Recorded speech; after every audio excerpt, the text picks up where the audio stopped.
We'll speak to the campaign team of John Mahama pretty shortly, but I want to bring in Dr. Ishmael Norman. He's the president of the Institute for Security, Disaster and Emergency Studies, joining us right now on the telephone line. Shortly, we'll speak to the governing party's national communications director, who has been reacting to this also. But Dr. Norman, thanks for your time here on Top Story. You're welcome, Evans. You heard the former president on when he talks about the recruitments into the police, the immigration, etc., talking to party executives. Your reaction? Evans, I think on the campaign trail, we should allow the candidates to make as many promises as they want to, so long as it energizes the base. Because after all, political campaign is theater. It's like a play. I think when it's translated into a manifesto, then we have to start to be a bit worried about that. And then we see how it will be implemented. Luckily for us, President Mahama has been there before. We know what he says and we know how he does it. He cannot go against the rules and regulations of Ghana. He will not do that. So I think we should give them the benefit of the doubt, not just President Mahama, but all of the candidates running for political office, to make as much promises to the gullible, to the wise, to the discerning as they can, and as they want to hear it. And we see what really happens when they actually gain power, because the constitutional provisions cannot be overlooked so easily. And I'm very happy when he was talking about the dual citizenship and, people from competing in Ghana, that they are going to tackle the problem from the constitutional point of view rather than presidential fear, because he knows rules and regulations are very important in any organized system. So you're suggesting that it's okay for a politician who's been president before, who is campaigning to be president again, to promise to recruit party executives into the police, armed forces, immigration, so far as it's a campaign promise? It's okay. It's a campaign promise. It's not a declaration against self-interest. So I wouldn't take it so seriously. If, for example, any of the MPP candidates goes out to say, we'll do this, we have to wait to see what will really happen, because there are laws and regulations in our country. Like, just to put a little bit of salt in the soup so that, it can be tastable to the people listening, sometimes they go a little bit overboard. That is okay. But isn't it the problem? If I'm selling a car, I will do a little bit of puffing to tell you how fast it goes, even if it doesn't. Yeah, but isn't and I'll tell you how good. Yeah. But isn't that where the problem is with our politics? But narrowing down to our security services generally, where we know that there are countless number of commission reports that have talked about the politicization of the services. Parties will not this blatantly promise to do this, but we know it happens. The Ayawaso West Wuogon By-Election Commission report is replete with instances of known party activists holding guns covered by the state because they are now wearing uniforms and acting in ways that advances the interest of a political party, that is, if they're in government. The commission says we should take steps to depoliticize the services. It starts with the campaigning, right? It starts with where the person who's seeking to be president is making the promise. Isn't that where it starts? Well, we can't compare Ayawaso West Wuogon actual event to a campaign promise. We can't. If we do that, we'll not be fair. And I think that right now, if you go through any of the ministries, you will see a certain cohort of a certain tribes of people from a certain region being the majority, holding all the offices in those offices as we speak. I don't want to name names, but a friend of mine is doing research actually on this issue, and he's amazed about what he found and what he's already found. And he says, I don't even want to believe that it's actually happening, because he's seen a lot of people from a particular region in most critical institutions, in the offices of directors, deputy directors, and everybody else is, senior manager, officer, and all of that. It's happening in our country. So if he's bold enough to say, you know what, I'm not going to pretend that this is what I'm going to do. I'm going to open the playing field for everybody, not just people, Gonjas or people from the north. I'm going to make sure everybody is taken in. He means everybody that is qualified to be taken in without discrimination on the basis of ethnicity or tribe. That's what he means. Let's get some further clarity on this. Thankfully, Joyce Bar Mukhtari speaks for the former president, joins us on the line right now. Hello, Joyce. Thanks for your time here on Top Story. Hi. Good evening and greetings from the northern region. Oh, so I understand from what you just said that the former president is still in the northern region campaigning. Absolutely, and he'll be here till the election on Saturday, the 13th of May, 2023. Two things he said in the last 24 hours that has come in for some conversation. One is when he promises the party executives that if it's good for every Ghanaian, it's good for them, and that when he comes in, if he wins the government the next year, police service, immigration service, he will ensure their recruitment into that. Isn't that one thing that I know the NDC had been opposed to? When he read his head in Ayawaso West Wagon, for example, the Commission of Inquiry pointed that out as what the NPP had done, which you criticized. Why is he back in that same tree? Well, Evans, I'm sure that you are probably literally maybe nitpicking, if I might call it that. You know, I don't think that anything President Mahama has been saying has anything to do with what happened in Ayawaso West Wagon specifically. Absolutely not. Indeed, what is good for the goose is good for the gander. Don't forget that persons within the NDC's rank and file are actually watching and paying very keen attention. Indeed, where we do things properly and effectively, where we adhere to constitutional provisions and legislation, any individual who applies to go to the police service should be taken on because, one, they are qualified, two, they pass the litmus test, three, they do a physical where they are qualified so to do, three, that it is not because they are either NDC or NPP. Let's remember to condemn bad things when they're done. The NPP has set a very, very bad record, a terrible record, one that no Ghanaian will want to emulate. In any case, you do know that President Mahama is somebody who's been there before. Most often than not, vice presidents do chair the military, police councils and all of that. So I'm not sure that President Mahama saying what he says is because he's trying to, set the standard that the NPP has set. Certainly not. I'm sure you do know that all the people who serve in the NDC are Ghanaians. Look, I heard a very sad story last night. A woman whose son is well qualified to be in the fire service got a letter inviting him to come for a test. A few days later, he was told by a colleague that his name had been dropped from the list because he is not a member of the New Patriotic Party. And the next reason was because his mother was an active women's organizer of the NDC. That is what we want to condemn. That is what ought not to happen. So you shameful trajectory of where we are. Yeah. And I think we ought not to coddle people who speak in the manner in which they do. Yeah, but Joyce, you condemn that. I mean, and if what you're saying is true, this individual was denied recruitment into the service because, as you allege, this person isn't a member of the governing party. But John Mahama, in what he said there, said, to quote him, that for branch executives' children, when we are recruiting, we will ensure that you get in there as well. That is recruitment on party lines as well, is it not? I've said it before. I don't want to belabor the point, my brother. Every citizen of Ghana who is qualified, irrespective of where you hail from, irrespective of affiliation or political party, has a right to a job, has a right to the military or police or wherever it is you want to go to. What we don't want to see is where ill-fitting, unqualified, persons who are unfit for are being brought in and put into uniforms who go about misbehaving, attacking, and certainly the military services, the police services is one of the places where enormous discipline is practiced. So talking about qualification, then it's fair to ask you, so when John Mahama talks about the branch executive's children, will he ensure personally that before they are recruited, they are qualified, or because they're merely their children, they get in?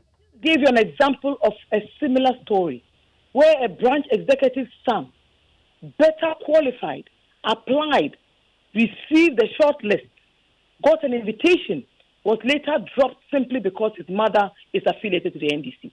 That is the Ghana you and I do not want to see. And that is what we ought to correct. But Joyce, when Mama was speaking, he didn't add the qualification that this will be based on competence. He just said Brand's executive children. I am sure President Mahama knows that you and I do know that there are some qualities, some qualifications, that there is a basic test that everybody who qualifies for these jobs must. And I believe you also heard him speak also about many other opportunities that will be available also to persons within the NDC fraternity, not just persons who want to qualify to go into the military, but everywhere else. Because look, ever since the New Patriotic Party has been in office, the persons who have suffered the most are persons who are deemed to be associated with the National Democratic Congress. That is not the Ghana you and I want to see. And that is what we ought to condemn. Look, go to the military and check on promotions. That's another conversation we ought to be having. Go and see who is being promoted, who is being demoted, who is being pushed to go to a desk that they do not want to be on. There is a gentleman in the military, the best qualifying cadet from his class, is currently being sent to a place as a defense attaché, young officer. That is the sort of unfairness that President Mahama is speaking to. And many people, open your phone lines and listen to the harrowing stories of well-qualified individuals denied entry into all of these services simply on the basis of where you stand, what your name sounds like, or the fact that you are affiliated with the National Democratic Congress. So indeed, like the MPP, persons within the NDC who are well-qualified, who are deserving, and are children of party members who are currently being denied by this administration will be able once more to serve in any capacity with pride and respect like every other Ghanaian under the 1992 Constitution. And you and I know what we are talking about. And Joyce, please stay with me. I want to bring in Richard Ehiagba. He's the MPP's Director of Communications. Mr. Ehiagba, thanks for your time here on Top Story. I mean, so Joyce Bauer makes the point that whatever is good for the goose is good for the gander as well, that you have set this precedent. And so what is wrong if they also want to, of course, get qualified NDC affiliates and sympathizers and activists into the security services? What do you say to that? Well, Evans, thank you very much, and good evening to your listeners, and if you have viewers as well. And good evening to my sister Joyce. It was nice to hear her voice, except what she was saying, she was struggling to say. I mean, so what is the point of their campaign if they said there's something that they object to, and they are promising to do that? I mean, I am shocked. I think that the easiest conversation my good sister should have this evening is to say, well, it was a misspoke by His Excellency, the former president, and I can understand that. I think Ghanaians can understand that. But to rationalize it in ways he's trying to do, it doesn't just align, and I think that is most unfortunate. Is that to admit that you've done same? And you admit that is that to admit that you've done same, and it isn't something that we should be encouraging, and that's why you're using that to criticize a position. Are we only developing a new yardstick because Evans, who is saying so? Evans, assuming without necessarily admitting that is what obtains now, is it the way a prospective candidate should say about fixing a situation? Is it how he is supposed to appeal to Ghanaians if he says that there is a reason he must come to replace somebody? And so what it is that it is clear to me, all right, going back to my point, it is clear to me that there is no need for the former president to come if what he's proposing is what he says he objects to. So what is the need for the proposition he's making? What is he offering, right? Evans, there is speculation about what my good sister was talking about. There is no evidence. I have not seen sorry. I want to refer to. Talking about. I have not been. Richard, let's refer to a particular piece of evidence set up by the president, the commission, the Yawaso West Ogun by-election, commission of inquiry, established that there were individuals in the services who are party activists and made direct recommendations going forward to depoliticize the service. That's your example.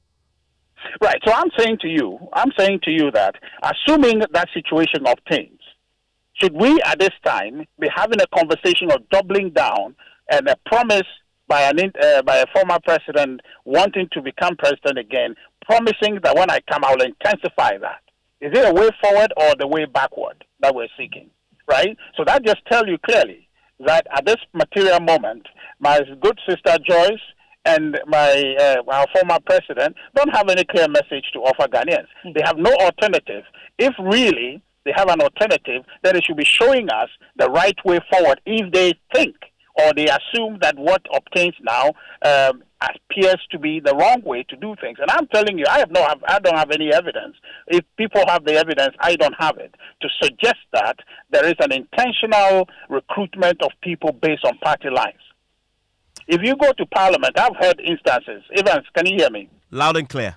Okay, so I've had instances where it is the case that MPs have been lobbying for people to get into services. People will call you and say, "I want this help, I want that help." That obtains. Okay, that is something that really obtains, but there isn't any deliberate effort to say that we want these kinds of people in the police service. Okay? Well, so how do you explain... Okay, so what I'm saying is that to the extent that we have individuals that are making those claims, doesn't make it right. But what is more egregious is our former president to make the point that organizing and mobilizing the grassroots party of the NDC to say that vote for me, or when I come, eventually I will try to recruit party grassroots, your children, your friends, and all of that into the service. I think that is something that has to be roundly condemned. Joyce have added that yes, that will happen, but yes, these party folks are also Ghanaians, and if they qualify, then they should get into the services. Your reaction to that? Something to be condoned and encouraged to continue. I think that's most unfortunate. Particularly very important campaign, and kind of sit and think it is just about what he's going to do. Look, President Mahama has spoken about a welfare fund for members of the NDC. Have you not heard that? But George, that's not what the former president said. I just listened to it. Richard, if you may, when you were speaking, she was quiet. If you may, let her make her point out. There's a substantive matter I also want to put to her on what John Mama said also on this platform. Hello, Joyce. That one can say those things. Hello, Richard. Please let her make her point. I'll come to you, Richard, for a second. It's not healthy for us going forward. All the nepotism of the New Patriotic Party, the many family and friends who operate at the Jubilee House, are a matter of public record. Please don't belabor the point. Like I said, George, it's my turn to speak, so please don't interrupt. So what I'm saying, Richard, stay with me for a second. I'll return to you. I mean, let's Joyce Bar Mokhtari round up on her point on this. We want, Evans. You've heard President Mahama speak about many other things. We don't want to repeat the wrong or the mistakes of anybody, and certainly not the New Patriotic Party. Please ask someone else to come and give us advice on some moral lessons. Yeah, I mean, Joyce, I need to ask you another thing that Joe Mama said, away from the subject for a second. He says that on the law that makes it the bars individuals with dual citizenship to serve in Ghana in an official public capacity, such as a member of parliament, when he returns, if he gets the nod to, next year, if he's re-elected, he will clarify that law. What does it mean when they say he will clarify it? Is it going to repeal the law? Or when he say clarify, what does it mean? Well, thank you. You do know that currently there's a bill before Parliament. Same has actually been submitted to the Council of State for opinion under the signature of the Honorable Speaker of Parliament. And so, indeed, there's a conversation already about this matter. What President Mahama is seeking to do is that we will afford some support for the process. And, of course, what we intend to do is to make sure that what happened to our candidates for our Sin North does not happen to any other individual. Evans, we live in a country where Ghanaians who are resident in other jurisdictions have become prime ministers, have become ministers, have become members of parliament. So like every other jurisdiction that we know about, where Ghanaians have gone to and through naturalization have occupied key positions either to be served for nationals, we as a people must start to look forward, to be more progressive, to start to see the world as a global village more than as an individual nationalistic thing. I think that we speak from a position of knowledge, considering what has happened, the unfairness, the inequity of how the Member of Parliament for Asin North has been treated, largely because he was deemed to have been registering or filing for nominations at a time when he was deemed to be a citizen of another country. So please, this is a matter that is of concern to many Ghanaians, some living here, some living abroad. And indeed, I had a lengthy conversation this morning. One of the key advocates for this matter, Professor Kwaku IV, who feels very strongly that it is time for us to not only review, but reconsider Ghana's position on matters to do with citizenship and, of course, persons who can qualify at one point or the other, either to be in Parliament or to occupy other positions. And Richard, what's your position on that particular promise made by John Mahama? In the process. Hello, Richard. Are you talking to me Yes, now? Richard. Yes, please. Okay. Well, please, what's your question? The second promise John Mahama makes about clarifying the law on dual citizens, the inability to hold public office locally. He says that needs to be clarified. And then Joyce had just clarified even further that in essence will mean that the law will change. So if you hold a citizenship elsewhere, you could still hold a public office like an MP here. Right, Evans. So that is matter is self-evident that we need to work to repeal it. I think that the NDC put it in there, and they've never had occasion to do anything to repeal it. In 2012 or so, when our former MP for Boko Abu Sekande was sentenced, I think former President Mahama pardoned him, but meanwhile the law was effected in that case.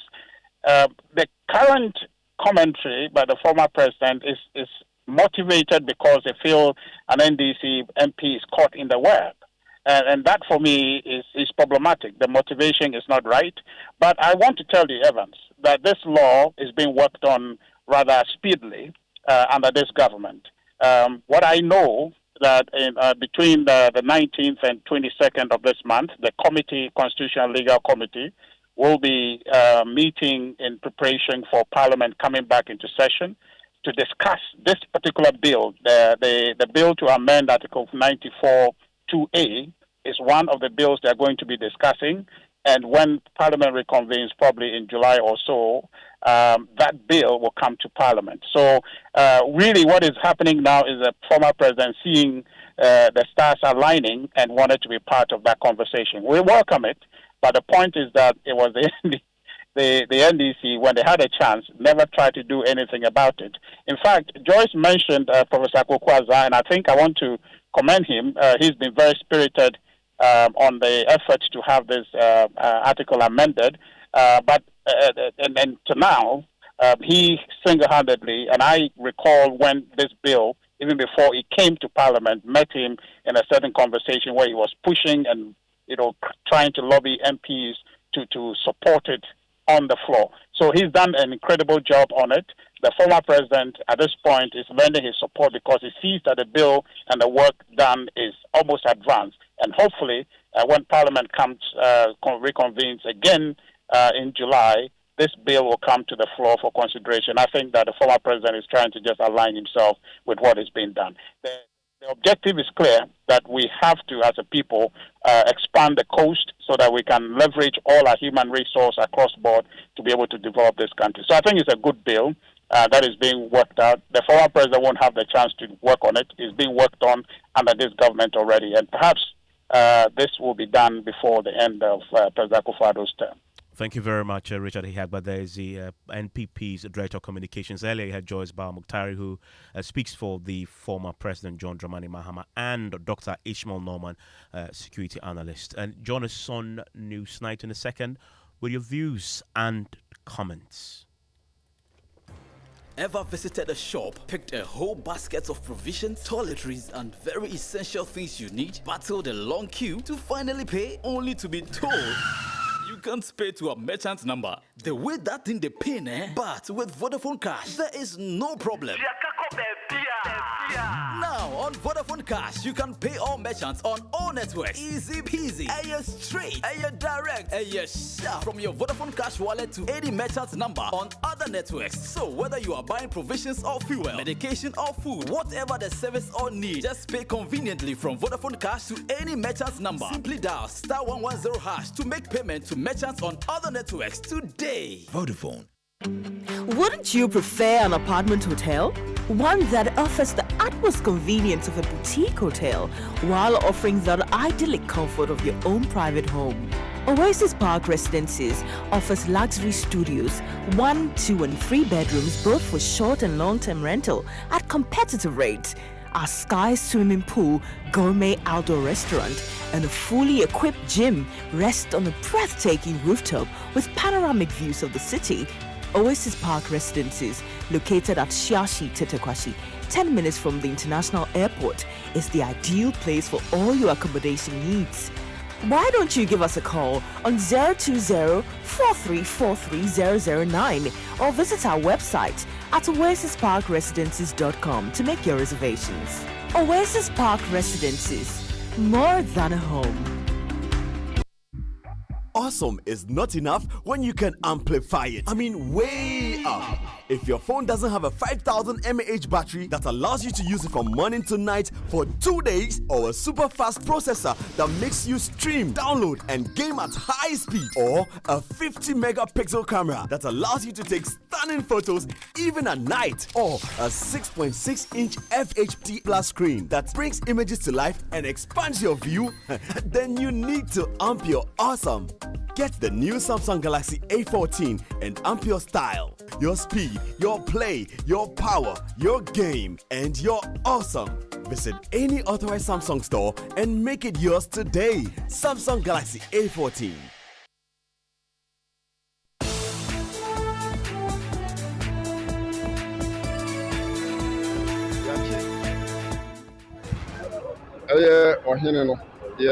Nana Clark.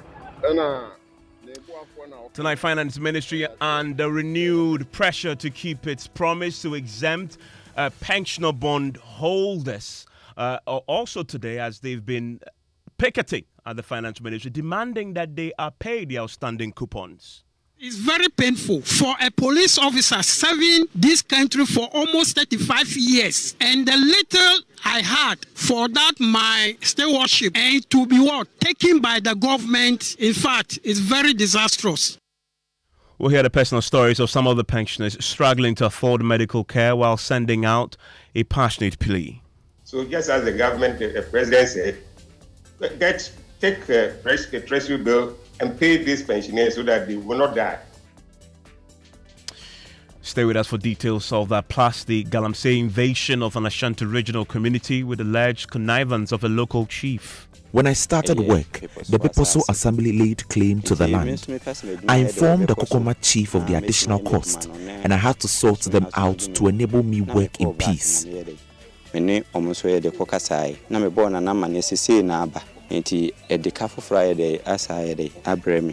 We have the latest on the Shraj probe into allegations that some government officials are complicit in illegal mining allegations put forth by former Environment Minister Professor Frimpong Boateng. Professor Boateng is not just any ordinary person, and the allegations he makes are not bare allegations. These are allegations that he has supported with facts, letters. And so this is somebody that we believe, given the proper forum, independent forum, where he knows he has no fear for his life and he knows he will be protected, which Shraj has a mandate to do, I'm sure he will even give us more. The TUC tonight is firing Solon Asogli, accusing it of refusing to attend meetings as the unionization tussle of workers at the company rages on. They said the union went about the unionization the wrong way. I wish they had told us the manner, which was why 3 of their leadership was sacked. And there was one particular time that the management of the organization was invited and they never turned up. In business, government finalizes documentation for IMF board meeting on country's program expected to happen before the end of this month. And in sports, former Asante Kotoko forward Eric Bakwin blames quality and commitment of players for the club's difficulty in defending the GPA title this season. First service in Kamna. First service in Kamna.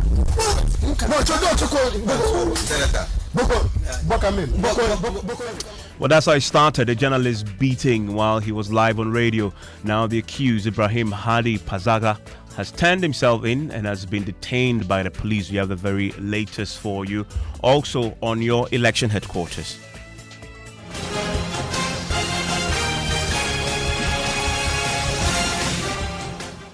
And as the NDC presidential and parliamentary primaries enter the final lap, we put the spotlight on the former president, President John Mahama, who is seeking to lead the party into the 2024 elections.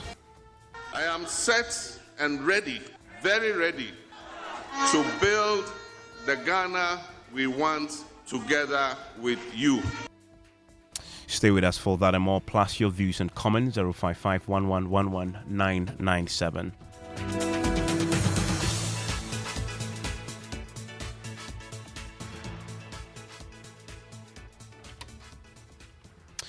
Well, the Finance Ministry is tonight under renewed pressure to keep its promise to exempt pensioner bondholders from the domestic debt exchange. Today, many pensioners came in their numbers to sit in the sun picketing the premises of the Finance Ministry to demand the payment of the outstanding coupons. Government had earlier promised to pay the bondholders after they picketed the Finance Ministry for 2 weeks in February over the same demands. Members of the group say they are struggling to afford medical care for themselves and their relatives due to government's inability to settle the payments. James Aveji was there for us and came through with this report.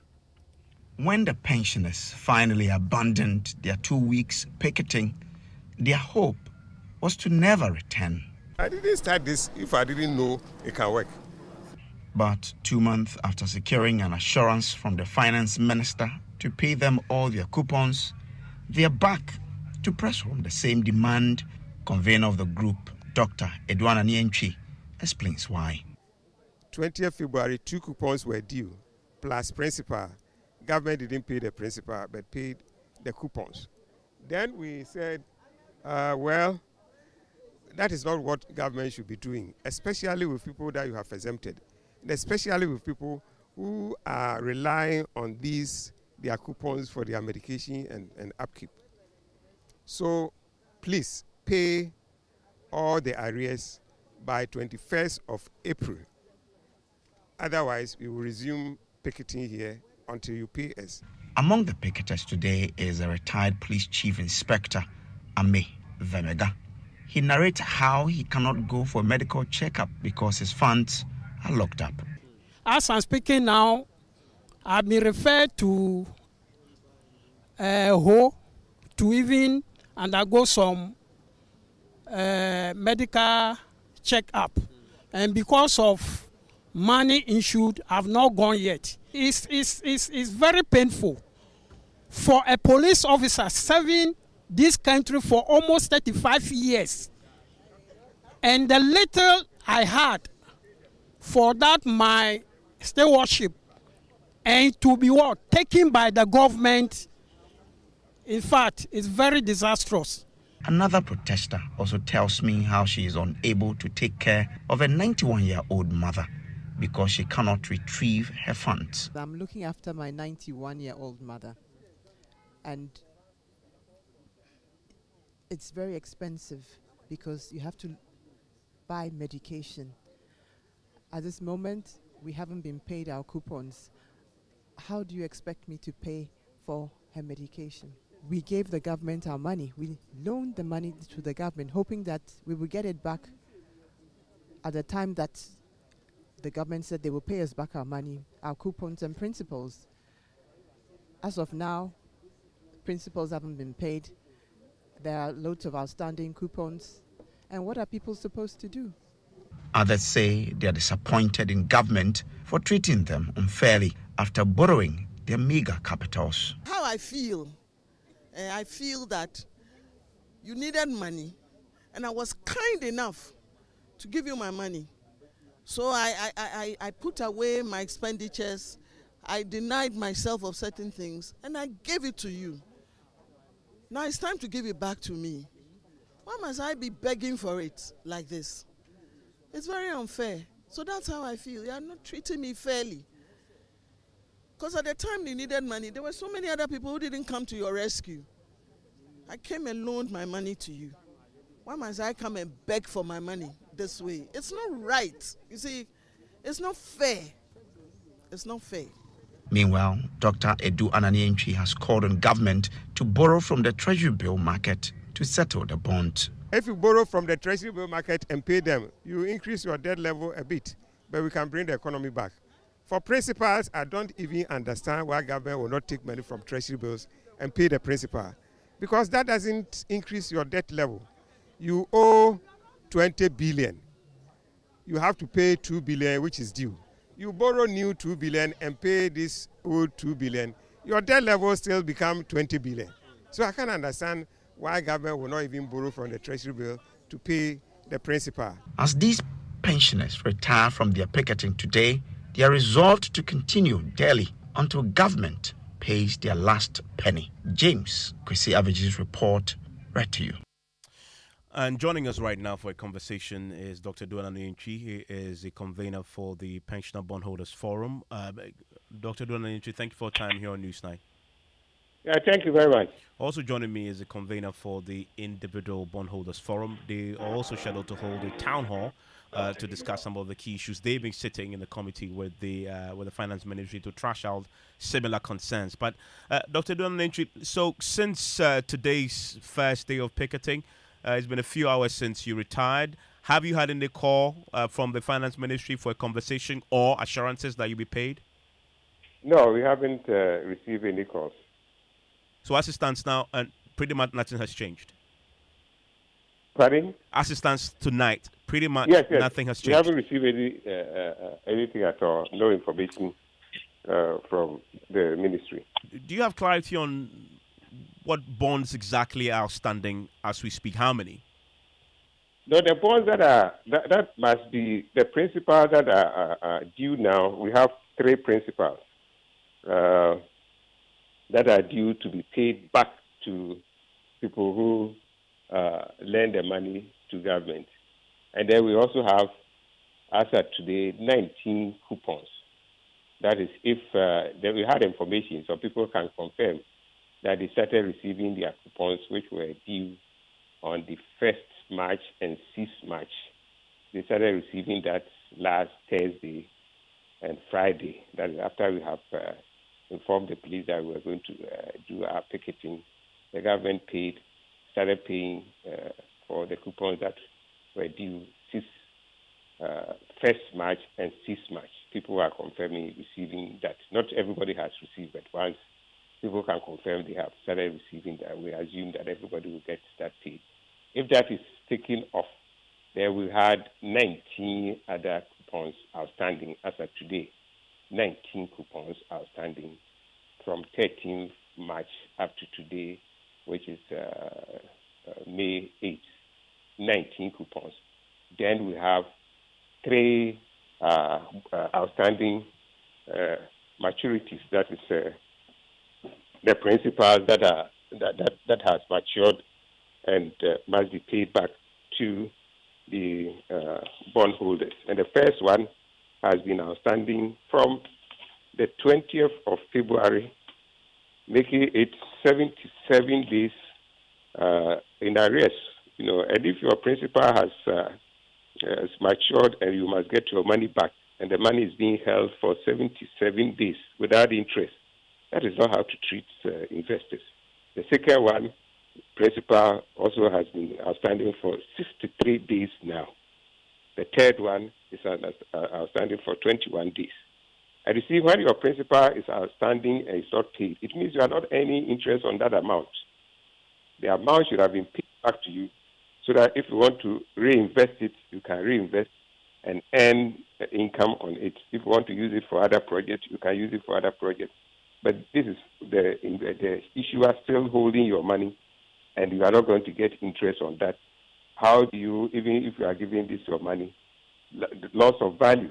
Inflation has eroded the value, and you are still not getting any interest on that. So 3 principals that are outstanding 19 coupons outstanding as of today. And we are saying that we want all this to be paid to us before we will end this picketing. I know you got a document stating that you've been exempted. Clearly, this document hasn't been respected by the finance ministry. And many suggested at the time that, yes, it's a document, but it won't mean much when it comes to crunch time and government simply hasn't got the money. What you plan to do, since you hold on to that document, would you, beyond the picketing, do you plan to take any further action since you were explicitly exempted? No, we think that government will listen to us. I have said if government is pushed to the wall and can't do anything, can't raise funds anywhere, and still there's a need to pay, especially these pensioners, for them to get money, for those who solely rely on this for medication, to have their medicines bought from their own toil and sweat that they have gone through to save this and to invest and get income to pay for their medication. That government should just borrow from the treasury bill market and settle them. Settle this small people who needed this money for their upkeep. It is a dire situation when you have saved and you are going to use that for your medication and you are not getting that medicine. And how do you live when you don't have your medicine? Government can borrow from the treasury bill market and pay all the coupons. That will raise a little level.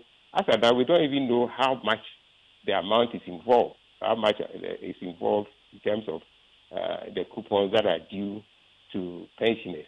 We don't even know. And we believe it's not much.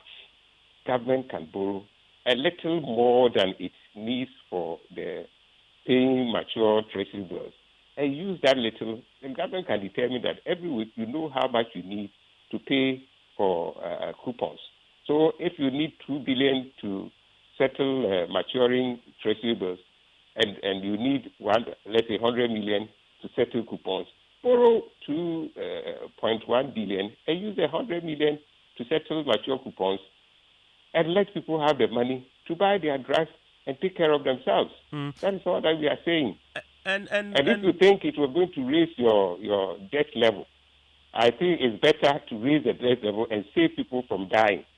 And our president said during the COVID time that it is difficult. You can't bring people back when they die, but you can bring the economy back if you spend, and the economy has to be brought back. You can do that. So this is the test. It has come. Yes, spend some money. It's not even this is not spending. You are paying your own debt to the debt that you owe to your citizens, these vulnerable groups, and let them have some money to buy their medication. And if it becomes worse, that the level of debt has gone up slightly, we can still bring back this economy. Let me bring in Senor Hossi. Senor, so Dr. Donentry suggests that government can borrow from the treasury bill market and use that to pay the coupons. When you sat, I know the Individual Bondholders Forum, you've been part of the technical committee that resumed recently. One of the recommendations had to do with conversion of some of the bonds into treasury bills. When you sat in the conversations, did this come to the table, and what was the response from the finance ministry to that proposal? Hello, Mr. Hossi. Okay, let's hope that we could get him back, because they have been in the meetings with the government, a technical committee meeting that resumed sometime a couple of weeks back on this. But let me just wrap up with Dr. Donentry. Doc, I need to ask you, because of the time and effort you spent demanding the written explicit exemption that now hasn't turned out to be much in terms of government respecting it, do you harbor any regrets with all the pain and the time you spent into getting that document that now government seem not to be respecting? No, we don't. Because if we hadn't gotten that issuer exemption, we wouldn't be getting that leverage to be demanding what we are demanding. We don't have that leverage. That you have exempted us, and your job after you have exempted it, is to pay us as and where it is due. Period. Nothing more, nothing less. Unless you speak to us and we say, well, we will agree for you to do ABCD. Otherwise, you must comply with the old terms and conditions of the bond. And that is what we are saying. We want to ensure that it is done. Okay. Thank you very much, Dr. Edouana Nientri. Senor Hossi joins me. He is a convener of the Individual Bondholders Forum. Senor, the subject of converting some of the outstanding bonds into treasury bills, which is the proposal Dr. Edouana Nientri has been making. Correct me, wasn't it part of the technical committee meetings that you recently resumed where there was a suggestion that some of the bonds will be converted into treasury bills? Good evening, Ivan. So a little correction. Dr. Anani hasn't recommended that there be a conversion of treasury bills. What I hear in his argument is that government should raise money from the treasury bill market and then pay off the bondholders. That conversation definitely came up. Government looked at its liquidity position. We all looked at the risk to auction failures. If we're really going to force that in, we also looked at government's own fiscal plan alongside its debt sustainability strategy. And there was always a need for a win-win. So what we recommended from the IBF was that government, to cover that risk of auction failures, should rather convert the principals to treasury bills as and when they fall due. That creates two things for the bondholders. It provides us certainty on how we exit.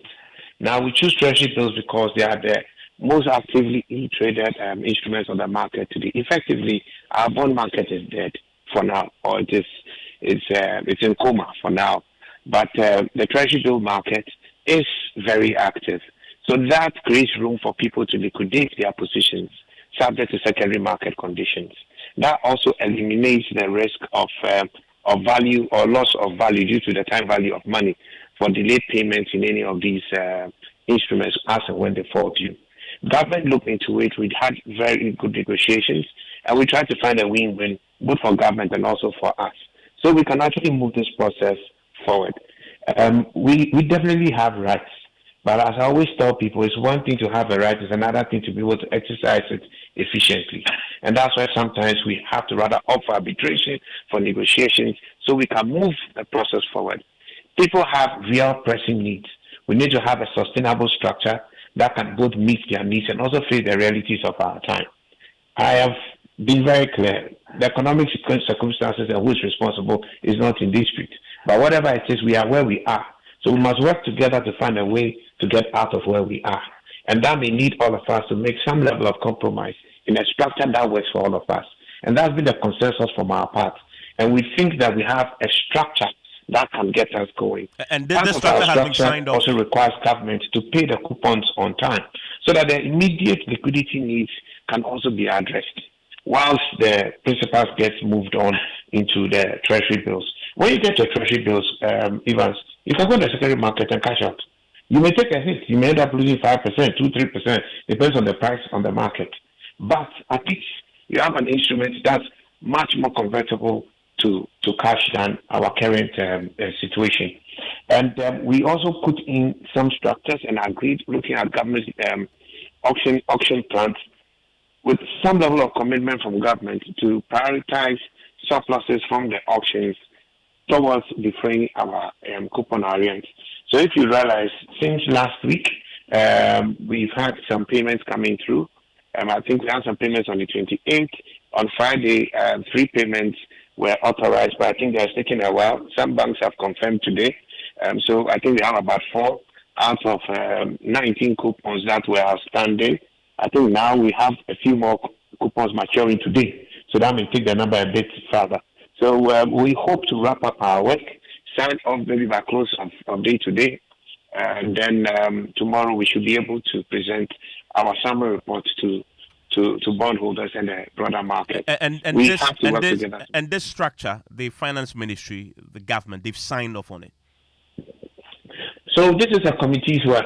the technical committee will always have an advisory position, not just to the Minister of Finance, but also to bondholders. Whatever we do, everything is voluntary. So when this structure is finalized, every individual would have to make an individual decision to partake in it or not. And if you don't partake in it, it means that you remain on the best effort basis structure. I would encourage a lot more people to take this.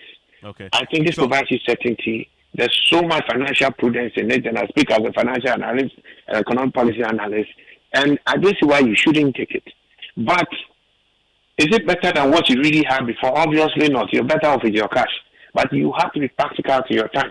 And I think that this one gets us closer to where we are. And however you look at it, this is the best deal that has been on the table for anybody. So just for clarity. And we think we can make some progress with it. But the Minister of Finance, to address that particular issue, the Minister of Finance would have to now assent his policy consent to it.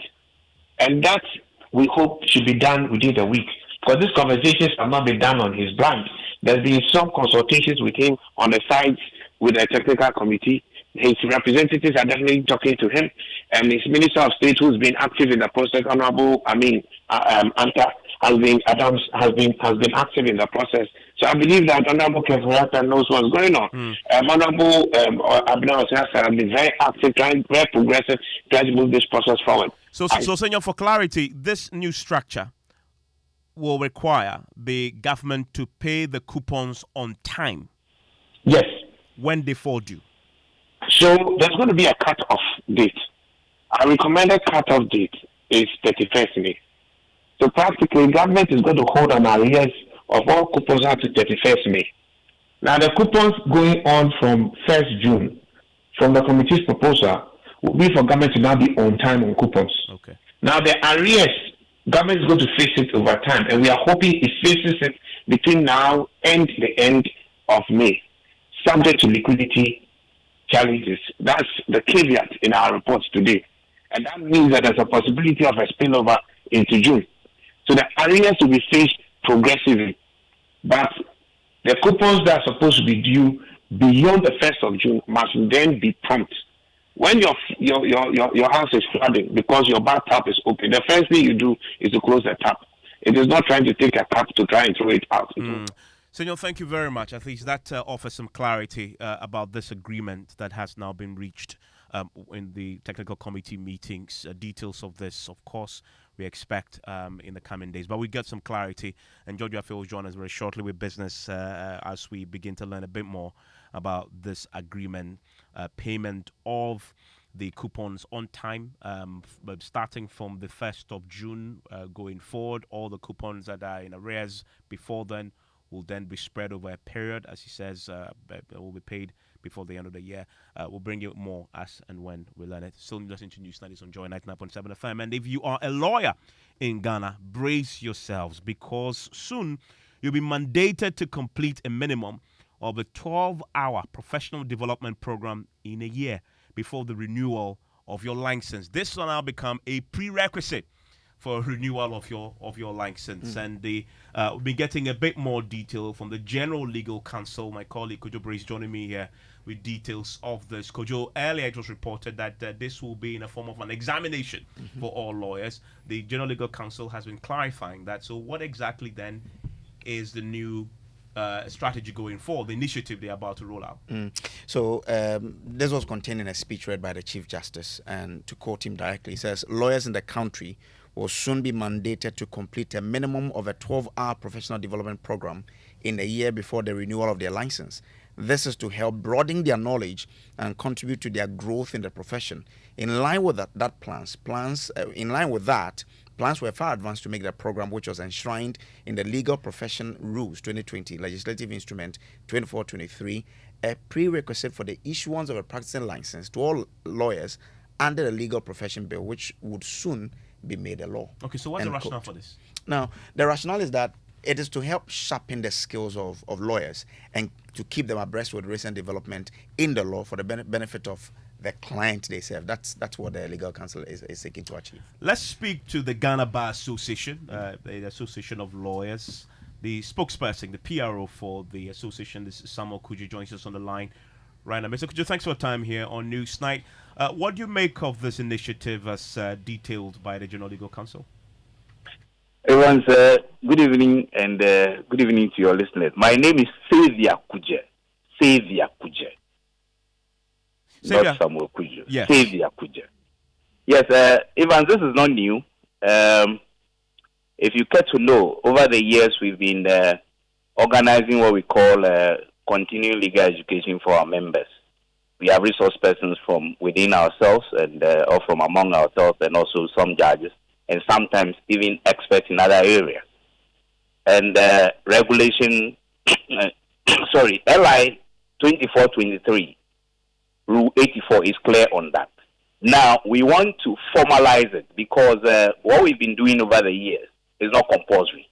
We think that we need to keep our people or our members abreast when it comes to developments in the law. That is why almost every conference that we go to, we organize what we call continuing legal education. The regional branches do it.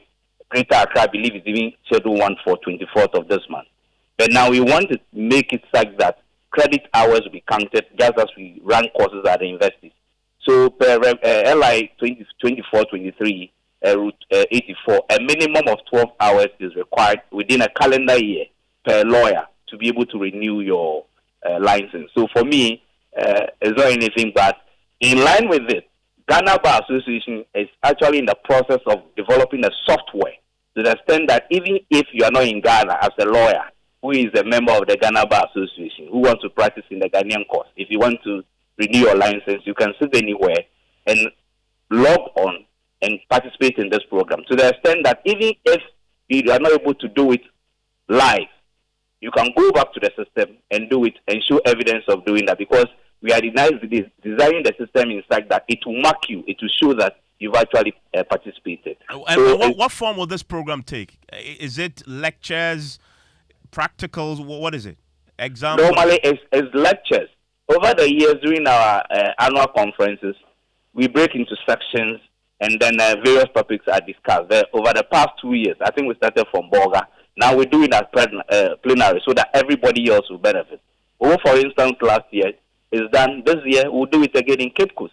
So it's something that we've always been doing. Just that now we want to make it compulsory because this is happening elsewhere. This is not the first time it's happening under the sun. In advanced jurisdictions like the UK and the US, it's done. So this offers. So there's nothing strange about it. So would there be an exam at the end of the process? There will not be any exams. I'm not surprised that the General Legal Council has come up with a statement, because when I read one of the screaming headlines, I laughed, because the Chief Justice never said anything close to that. Don't forget, at the call of lawyers, that is the meeting of the General Legal Council, and the Chief Justice, as the chairman of the council, addresses that meeting to call lawyers to the bar. And at that meeting, he was just informing lawyers that going forward, per LI 2423, we're supposed to do a minimum of 12 credit hours to be able to renew your license. This will be giving life to, upon passage of the legal profession bill into an act. That is all. He didn't say anything.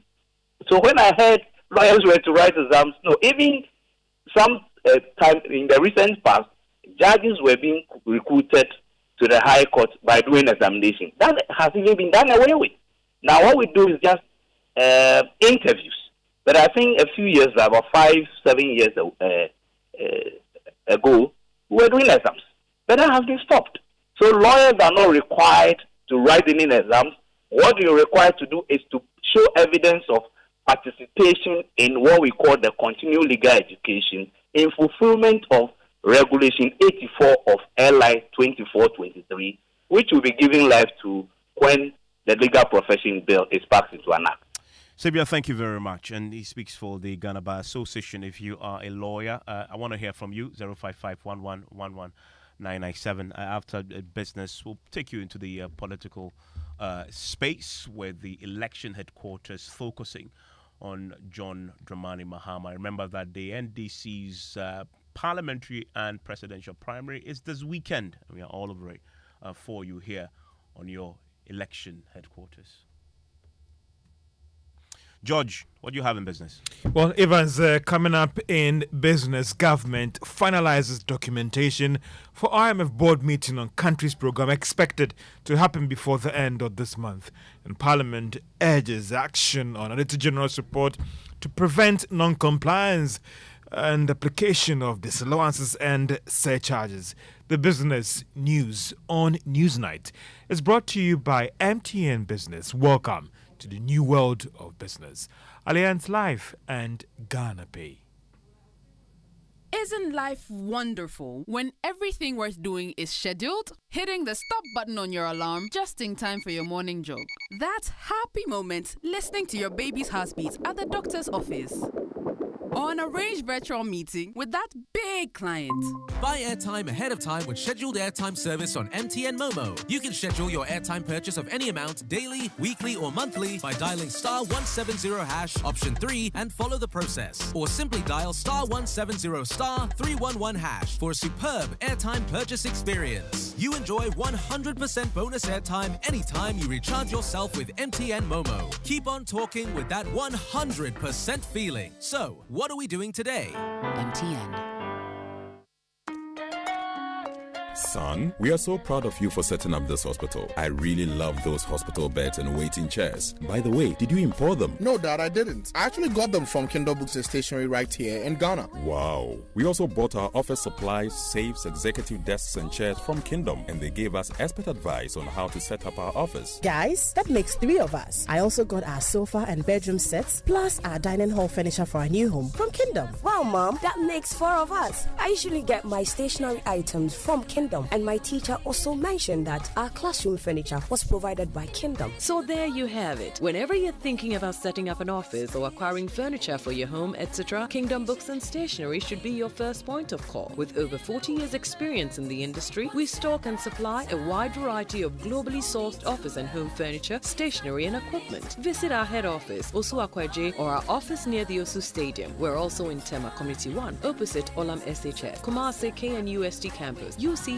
Cape Coast, and now at the Marina Mall, Airport City. Or call us 0302 764101, 764209, or 762792. Visit our website www.kingdomgh.com.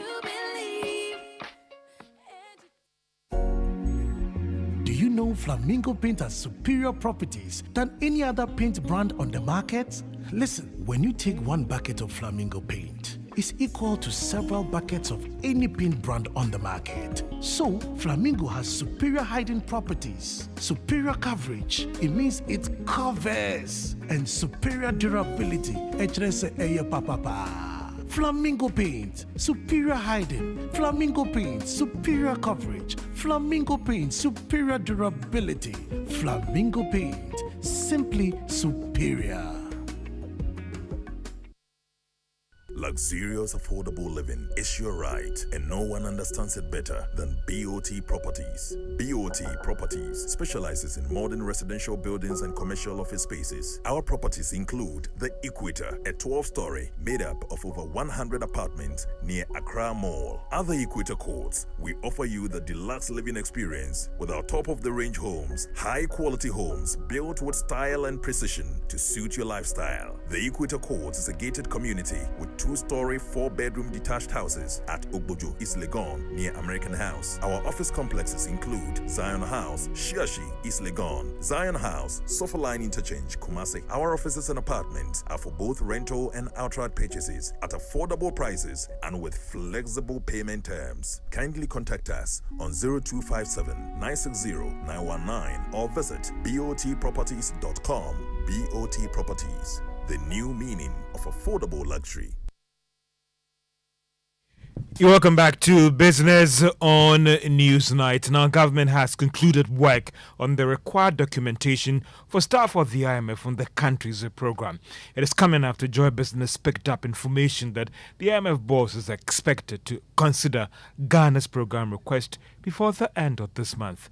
There is more in this report. The development shows that the government of Ghana, on its part, has done what it is supposed to do to ensure that the IMF can submit the necessary documentations to the board for consideration. Joy Business is learning that, apart from the financing assurance, which is the only precondition left, Ghana has met all the requirements to help the country go to the board for review. Now, even though there has not been any official communication about the debt for Ghana's program, Joy Business is aware about a date that the IMF staff is considering for the board. Some industry watchers have argued that the only thing that is needed now is that formal communication from the creditor committee of the Paris Club that they will offer the financing assurance to Ghana. This will see the board of the IMF move quickly to approve Ghana's program. Another development that has given Ghana a major boost is the decision by China to commit to the process of restructuring Ghana's debt. China is also expected to join the Paris Club of bilateral creditors in the coming days. The Paris Club should meet in the coming days and announce their commitment to offer financing assurance to Ghana. Based on what we have picked up so far, it is likely that Ghana could secure the IMF program by the end of this month.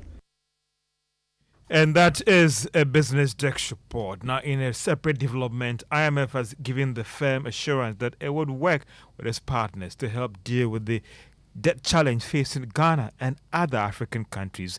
The IMF Managing Director, Nana Ansah Kwao IV, has been speaking in an interview on CNBC Africa during her recent visit to Kenya. The most important task we have is creditor coordination. Over the last decade, the multiplicity of creditors, both sovereign and private sector, makes it so much more difficult for that resolution to be advanced quickly. What we have started during our meetings is a very important platform to address this shortcoming. We have created a global sovereign debt roundtable. It brings in the same room representatives of traditional creditors, new creditors, China, Saudi Arabia, India, Brazil, the private sector creditors, institutional investors as well as organizations that represent them, and the representatives of the debtor countries. So we finally have around the same table all those who need to come on the same principles and act in a synchronized manner to accelerate that resolution. I was very encouraged by the constructive participation of all, including the private sector, including China. And on that basis, I expect to see improvements in how cases like Ghana and Zambia are going to be resolved. And that is Nana Ansah Kwao IV, the IMF Managing Director, speaking on CNBC Africa during her visit to Kenya last week on what the IMF is doing to help deal with Ghana's debt challenge. To other business news, in Parliament, a consistent neglect to take action on the Public Accounts Committee report is the reason behind the non-compliance of disallowance and surcharge by the Auditor General. Now, that's according to the Minister of National Security, Albert Kandapa.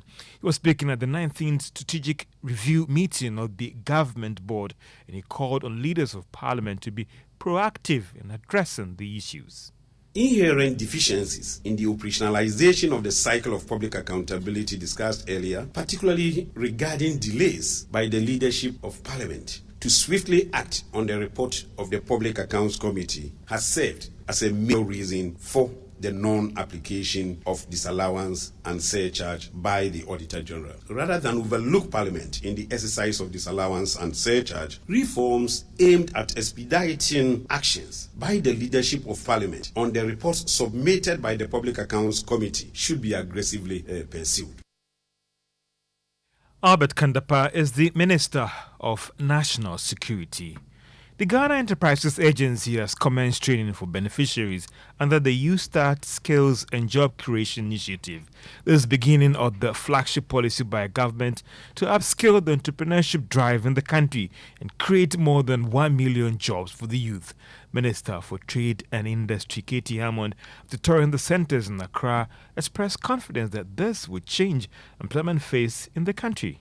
Government is going on a drive to ensure that there is employment in the country. We couldn't say that full employment. I'm not sure any economy that talks about full employment. It is governmentally and humanly impossible to create 100% employment. But then again, it's also the case that governments try to put steps in place, try to put measures in place. which at least will go to some extent to ensure that there's a level of employment in the country. We all appreciate that the youth unemployment, it's phenomenal. Minister for Trade and Industry, KT Hamo. Let's turn our attention to the stock market. And two banks on the Ghana Stock Exchange ended trading today with their value going down. Standard Chartered Bank lost 1 cedi, 50 pesos, and is now worth 13 Ghana cedis, 90 pesos. GCB is now worth 3 Ghana cedis, 19 pesos, after going down by a peso. MTN, on the other hand, went up by 5 pesos and is now trading at 1 Ghana cedi, 25 pesos. It appears that none of the banks are being hit by some of the challenging results that they posted for last year. And that's all for business on Newsnight.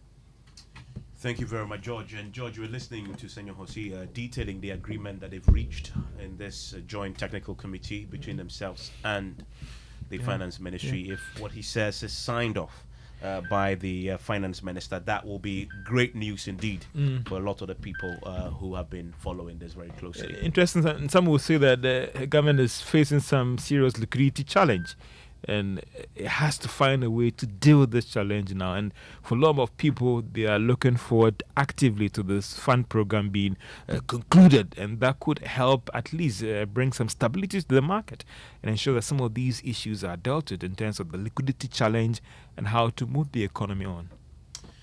Thank you, George. You're still live your news night on Joy 99.7 FM. This is your election headquarters.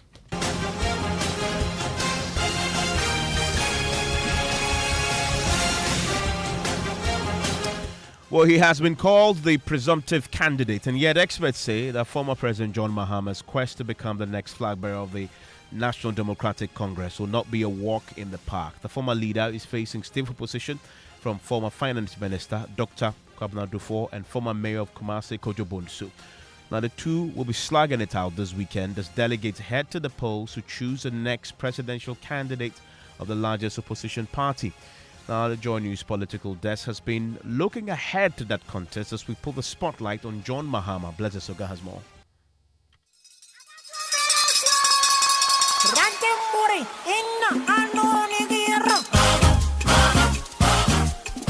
John Dramani Mahama is a household name, and although critics say the opposition party needs a new contender for the next presidential election, JM says he is unfazed but is rather focused on a simple rescue mission to secure victory for the opposition party in the 2024 general elections. I am set and ready, very ready, to build the Ghana we want together with you.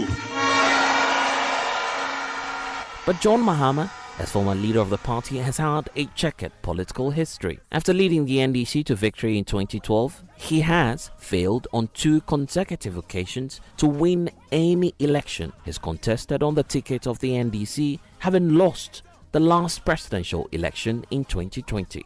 So a lot of things went wrong. We've done our postmortems. We realized that we have to go into the ring with our own referee. And so we're going to be much more vigilant than we were in the past. But now his party is on the lookout for the next candidate to lead the NDC into the next general elections. And just when nominations opened, John Mahama threw his hat in the ring with an appeal to grassroots of the NDC to give him another chance. And so I have offered myself on May 13th, we will go to our primaries, both for presidential. It is my hope that my colleagues with whom I am standing for the presidential primaries, we would come together as one after I have emerged as the presidential candidate, rally together in order to ensure that NDC wins the victory in the... John Mahama is facing stiff opposition from 2 individuals he's worked with in previous NDC administrations. First is Dr. Kwabena Duffuor, former Finance Minister, and Mayor Kojo Bonsu, former Mayor of Kumasi. Both contenders accuse John Mahama of derailing the gains made by the NDC. That requires a leader with the courage to change things, to change the status quo. That is what I will do. Time is up for Kojo Bonsu to run. But supporters of John Dramani Mahama counter these claims. Some executives of the party are even pledging to secure total victory for the former Member of Parliament for Boli Pamboy. For goodness sake, all my regional chairmen, all the regional chairmen for National Democratic Congress, from Upper East to Western North, each of them, I say, as Agbavito, support John Dramani Mahama. I put the concerns about party unity and the decision of some executives of the NDC to declare support for John Mahama before the General Secretary, Fifi Fiavi Kwete. He told me that given John Dramani Mahama's track record, it will be difficult for any contender to overrun him. Are you aligned? I need to be blunt about it. No, I don't need to be aligned. I mean, I don't think there is any secret at the moment as to the fact that one particular candidate seems to have the edge. That is for the John Mahama has the edge. I mean, not only if you've been what you call an outgoing president, you've actually been a presidential candidate. You clearly have a certain advantage over new people who are coming. But those new people, it does not mean that they don't have a chance as well. It is unclear what influence these statements will bring to bear on the upcoming elections. But one sign is clear, that John Dramani Mahama will give his contenders a run for their money on the 13th of May when the party goes to the polls to choose the next leader of the NDC. The former president has one clear message. At this stage, Ghana demands experience, not experiments.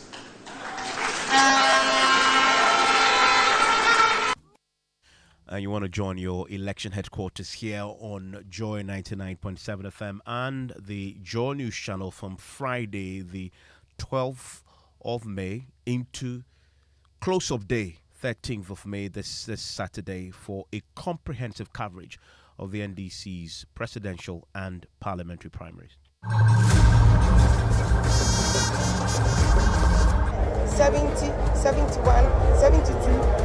Who wins the NDC flag bearership contest? After months of talk and grueling campaigns, John Mahama, Dr. Kwabena Dufo, and Kojo Bonsu will face off in a winner-takes-all contest on Saturday, 13th May, to determine who leads the NDC into next year's general elections. Delegates will also decide the fate of hundreds of parliamentary candidates across all 275 constituencies. Your election headquarters will be live across the country with special coverage of the NDC presidential and parliamentary primaries. My name is Fifi Fiavi Kwete, General Secretary of the NDC. Come May 13, 2023, the party will be organizing our presidential and parliamentary primaries. Joy News, your election headquarters, is a place to watch the most comprehensive coverage. I will be watching. So should you. From 7 a.m. on Saturday, 13th May, till the final results are declared. Join us on Friday, 12th of May, for our Election Eve special from 8 to 10 p.m. live on TV, radio, online, and across our social media platforms. The most comprehensive coverage by the best political team, only on your election headquarters. We can do sports now. Ms. Bao is here with the latest. Yes, events. Well, former striker of Kumasi Asante Kotoko, Eric Bequin, he's been speaking and he's been bemoaning the performance of the club in the ongoing Ghana Premier League, blaming it on the quality and level of commitment of the players. Now, Kotoko, who met champions of the league last season, have failed to impress, resulting in the dismissal of Burkinabe head coach Zebo. Now, the club currently lies sixth with only 3 wins in 10 games and 8 points adrift first place at Diana Stars. Now, Eric Bequin has been speaking to my colleague Muftau Nabila. Sometimes it's not coaches that fail. Sometimes it depends on how coaches are being treated in the club or brought into the club. Because one, I'm the one to prepare Tuozafi, and you go and bring stew ingredients for me to prepare. How do I prepare? And you see, life is all about consistency. How do you keep the consistency? It will be within the players. Because if every season this player will go, this player will come, and then even the strikers or the players in Kotoko now, most of them don't know the club that they are playing. It's a club where a mere fan can fast for the team. He can even sacrifice with his own blood for the team to win. This is the team we are talking about. And at the level that they are playing now, you don't need a coach to come and show you how to carry the ball. That's because these are all fundamentals. So you get to Kotoko, instead of coaches will be teaching system and formation, now that you are going to learn how to control and pass. So you see, that's what I'm saying, that the foundation is weak.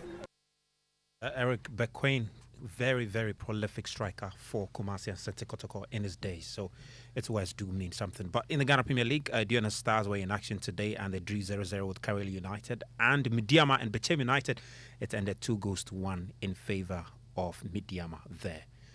Even still Manchester United, who are almost in a very difficult situation. You want to remind me of Champions League football looking, quite tricky for you. There's a part of me that says we are going to lose out. Wow. I think there's something we've almost been caught in a trance where the players they simply all of a sudden they don't know how to play football anymore. Wow. I mean, it's amazing. It's like we've been there's all of a sudden the curse. Have you watched us play? Yes, I mean, people like Casemiro, simple passes can make the passes.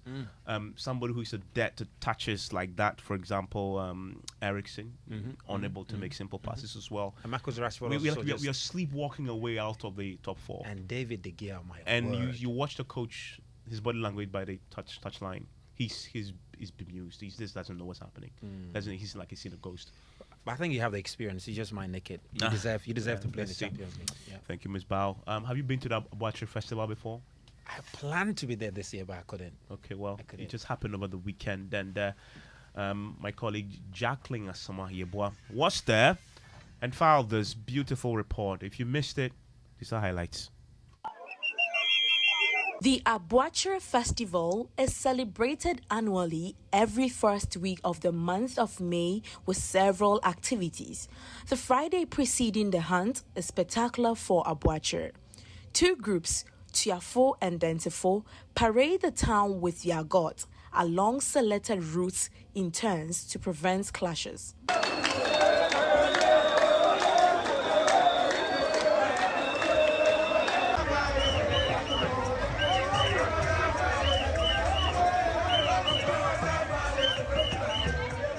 The Asafu groups disperse at the end of the day to prepare for the actual hunt the following day. The Asafuhini of the Dentifu group, Theophilus Kojoham, reveals his group's preparedness for the hunt on Saturday. By God's grace, we are done with the carrying of God, which is simply to purify the town and the people as well. What happens tomorrow is the day that we are going to the bush and make sure we come out successfully with a deer. So that is what we are waiting for. Tomorrow, the Trafo as a company will leave earlier around 5:30, and then we, the Dantifu as a company number 2, will leave around 6 o'clock. It's Saturday, the day of the official hunt. The young and able set off into the forest to hunt for the deer. When a catch is made, a message is sent to the people in town, sparkling jubilations. More people troop into the Deba grounds for a glimpse of the catch.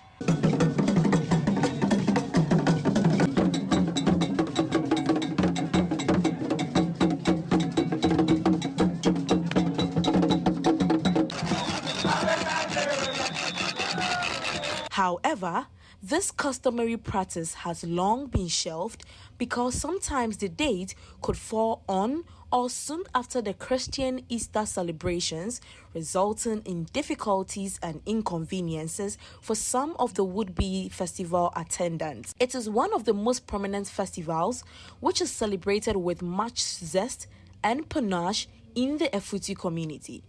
Jacqueline Ansah Yeboah's report for Joy News.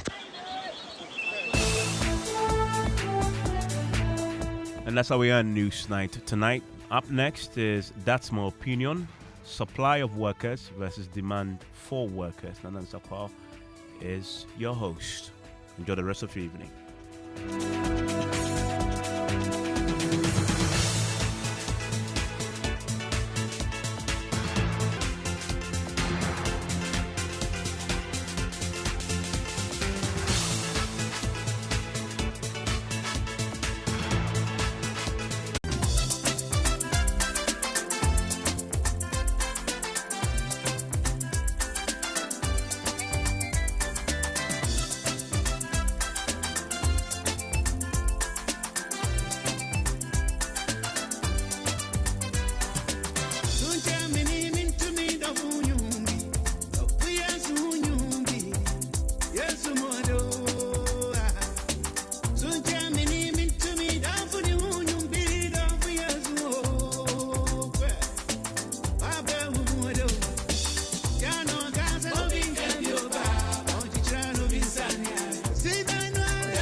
Yep, definitely refreshing.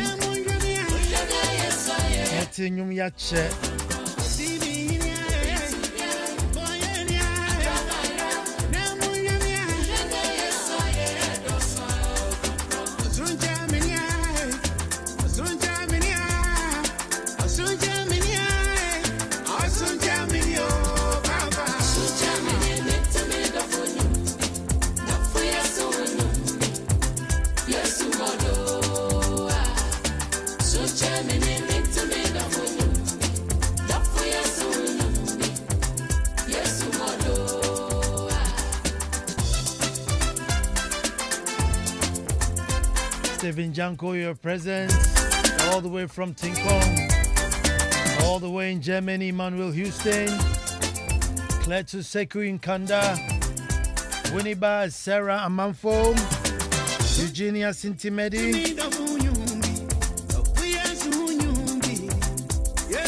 representing and wishing her brother, Lieutenant Colonel Dr. Desmond Sintima Bwaji of 37 Military Hospital. Lieutenant Colonel Dr. Desmond Sintima Bwaji, 37 Military Hospital Radiology Department. Happy birthday to you, brother.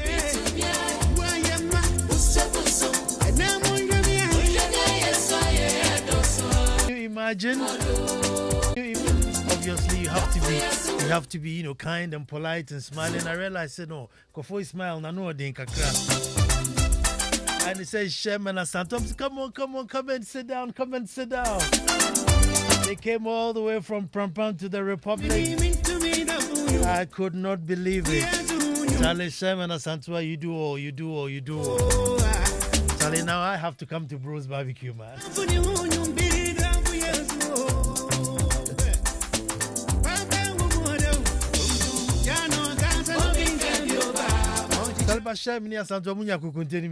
Because when I felt so bad. Let me know some will continue being, yes, I will have to. A personal one.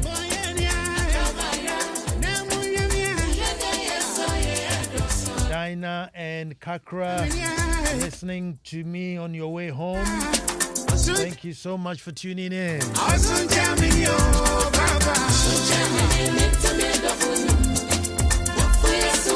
Yesterday, the most awaited book was launched. When Strong Women Cry. And same woman. When Strong Women Cry. You see the amount of strong women who put their stories in there. It was amazing.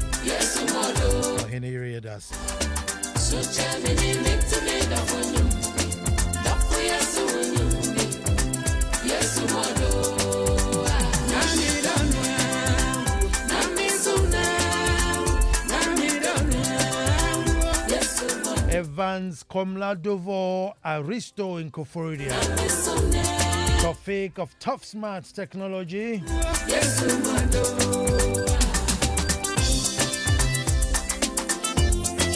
Hey, where's Ajimai Joseph? Ajimai Mama Q, but I'm not seeing your name.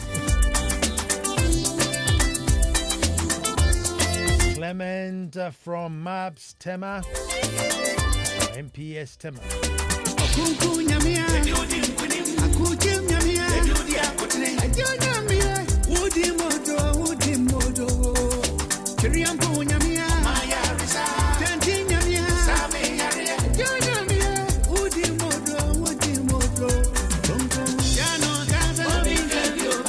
This is to my brother-in-law, Cleland Mauli Tevi. Such a gentleman. Cleland Mauli Tevi. Such a gentleman. So this is from brother-in-law to, well, this is from me to you, brother-in-law.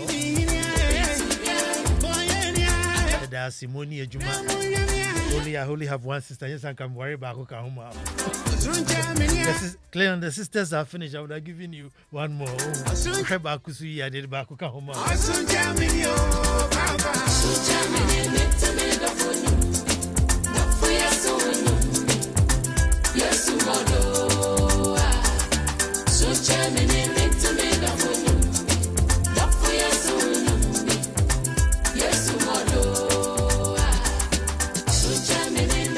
Nafienya, I see you. Sammy Sonkro, I see you.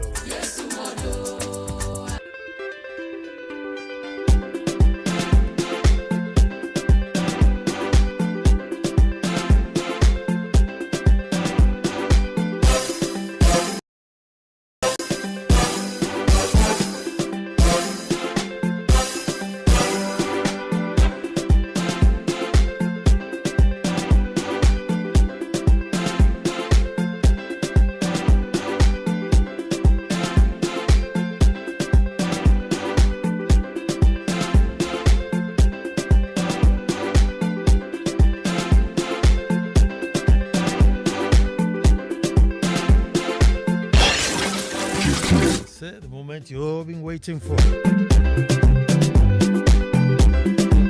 And we still start the way we start.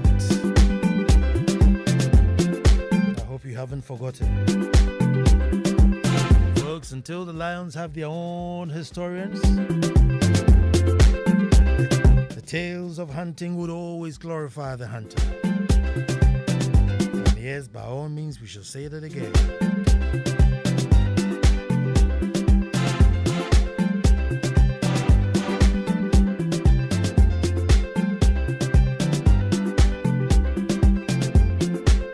Folks, I said until the lions have their own historians, the tales of hunting would always glorify the hunter. Hello and welcome to the most opinionated hour on radio and the nation's thought-provoking hour. I am Nana Ansah Kwao IV, Chief of the Little Republic of Akwemu Edumasa, and I say thank God it's Monday.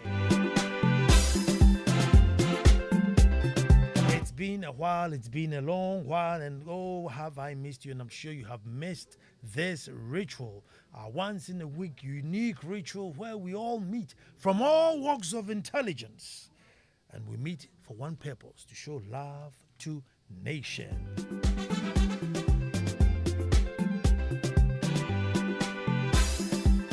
Let me welcome you once again to the ritual I call That's My Opinion, only on Joy 99.7 FM, every Monday at the same time. Set to your clocks.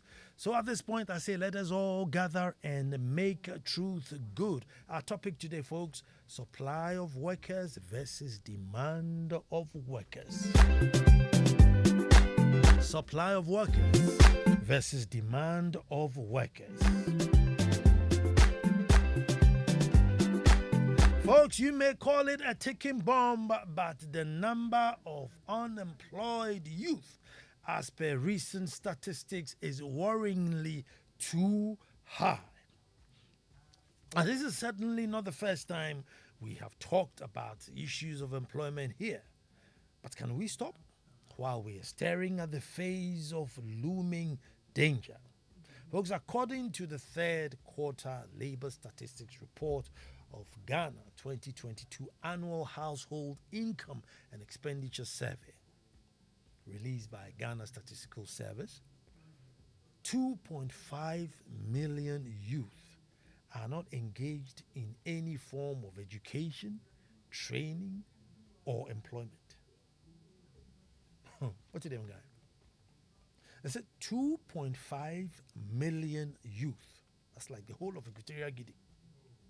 It's like the whole of Equatorial Guinea or the whole of Singapore, folks.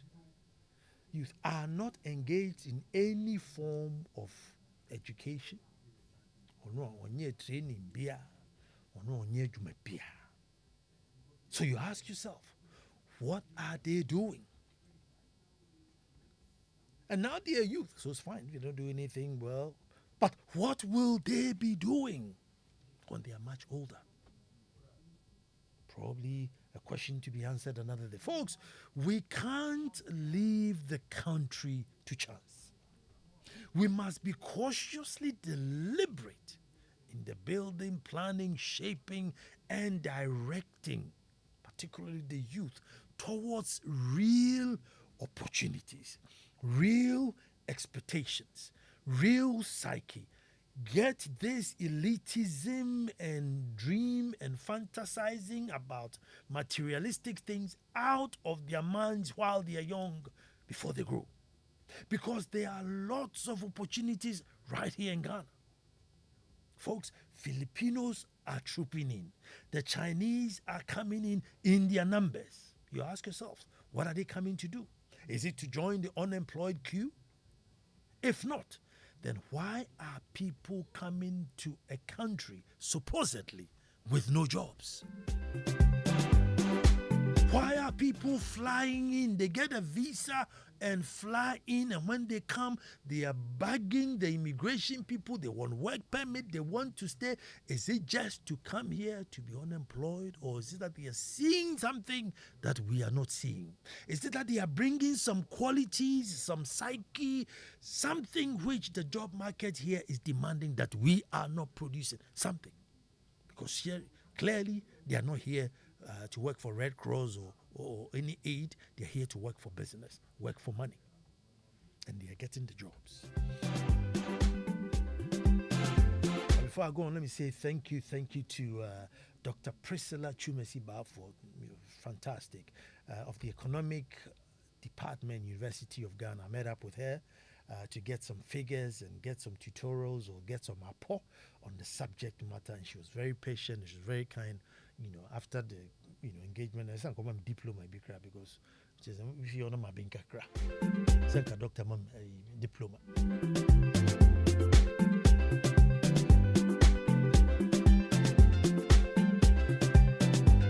Folks, indeed, I coined the topic from something she said with regards to, the amount of people we are supplying against the amount of people that that's on demand. Folks, what is demand in terms of labor, and what are we supplying? Yes, folks, it's very true that as a people's spending power reduces with all these economic crises and inflation, so will their demand for goods and services. So this will directly affect the need for labor, because if I'm supplying a good, producing a good or service, and the demand goes down, then I don't need as much people to produce. And obviously employment will go up. This will directly affect the need for labor. Economics 101. Folks, this issue too is worldwide. Maybe London, America, wherever it is, they are going through the same narrative. However, folks,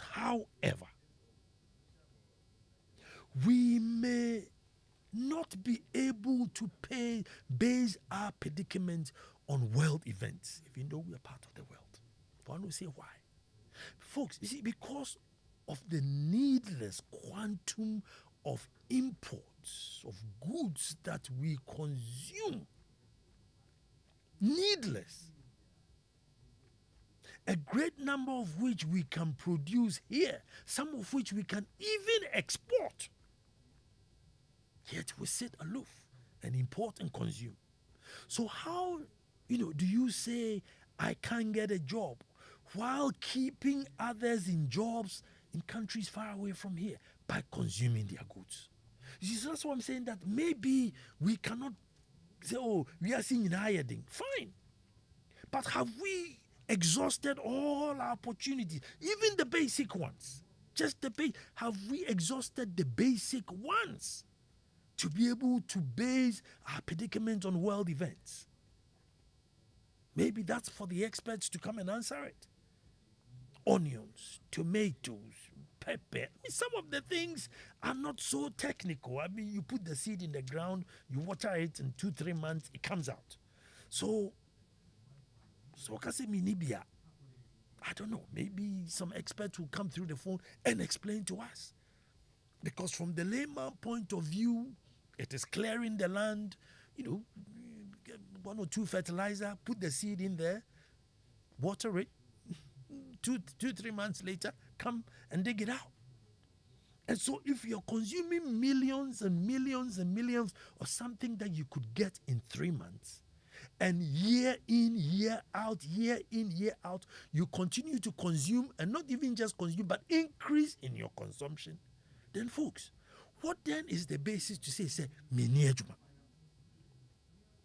Or I'm not even looking for work. As for me, I have given up. And then by all means, within the week, better tomatoes 5 cedis, better tomatoes 10 cedis, and yet mini ejuma. And it's just tomatoes, seeds in the ground, water, till 10, and it comes. So yes, I know population growth is a major factor which I've talked about.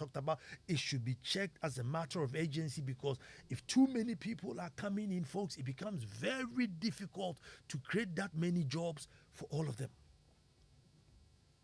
Because whether we like it or not, the clerical space is choked and double choked. Folks, but I didn't stop there. I also spoke to the head of the economics department, good brother, Professor William Bambwati. And he actually gave me a breakdown of the educational qualifications of the persons who are not employed. Quite revealing.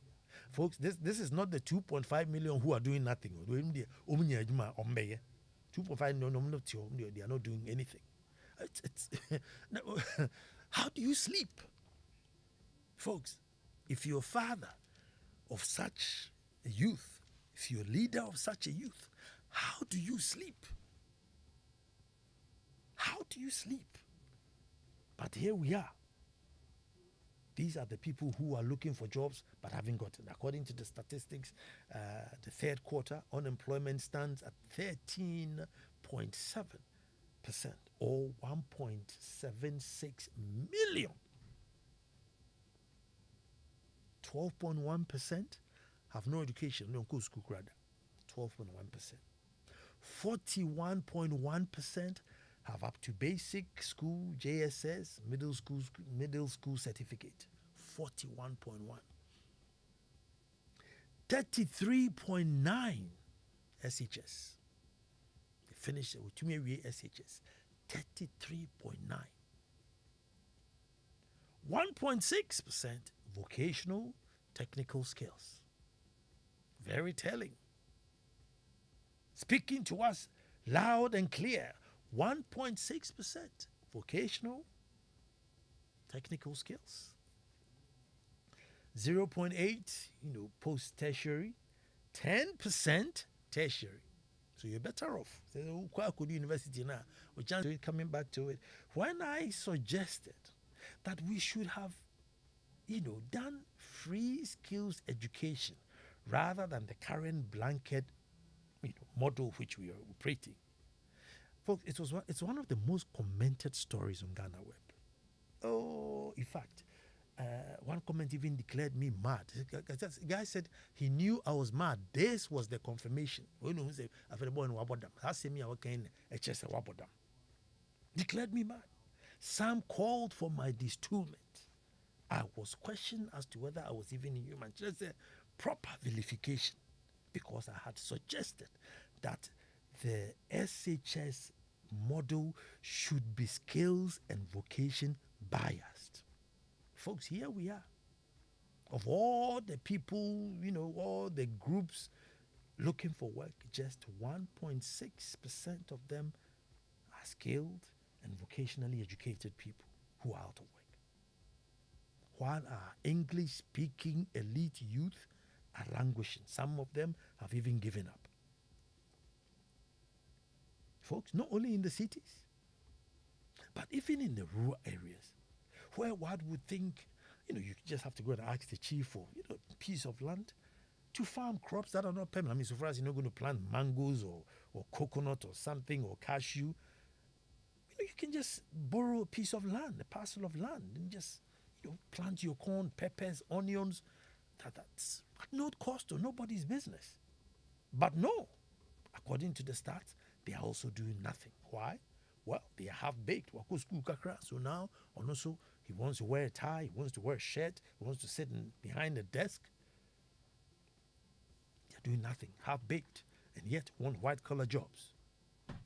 They want to be police, they want to be immigration, they want to be fire service. Until then, folks, they are waiting. Until then, they are waiting.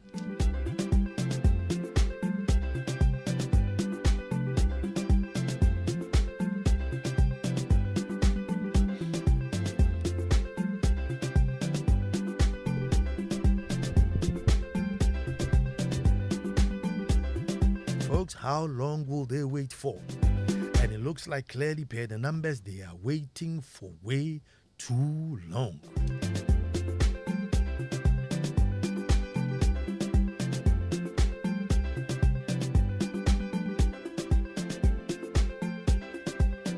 And as they wait, the numbers are mounting up.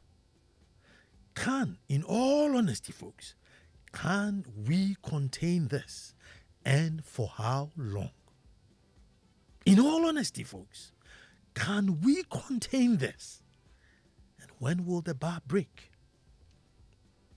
Folks, according to the 2020 census, 32% of the youth between the ages of 15 and 35 have given up. Which is 32% have given up.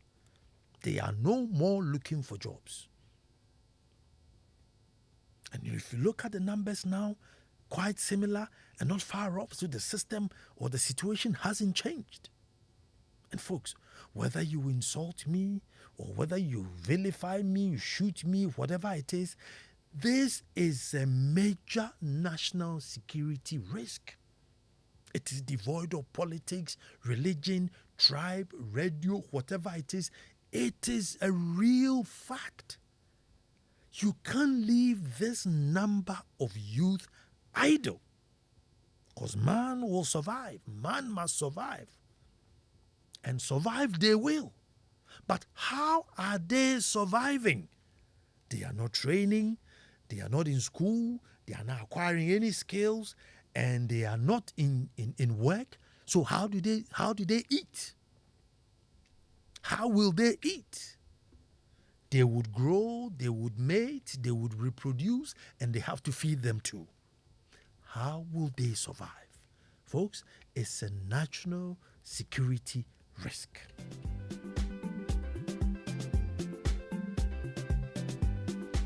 But our politics has done us so much damage that we can't seem to see straight.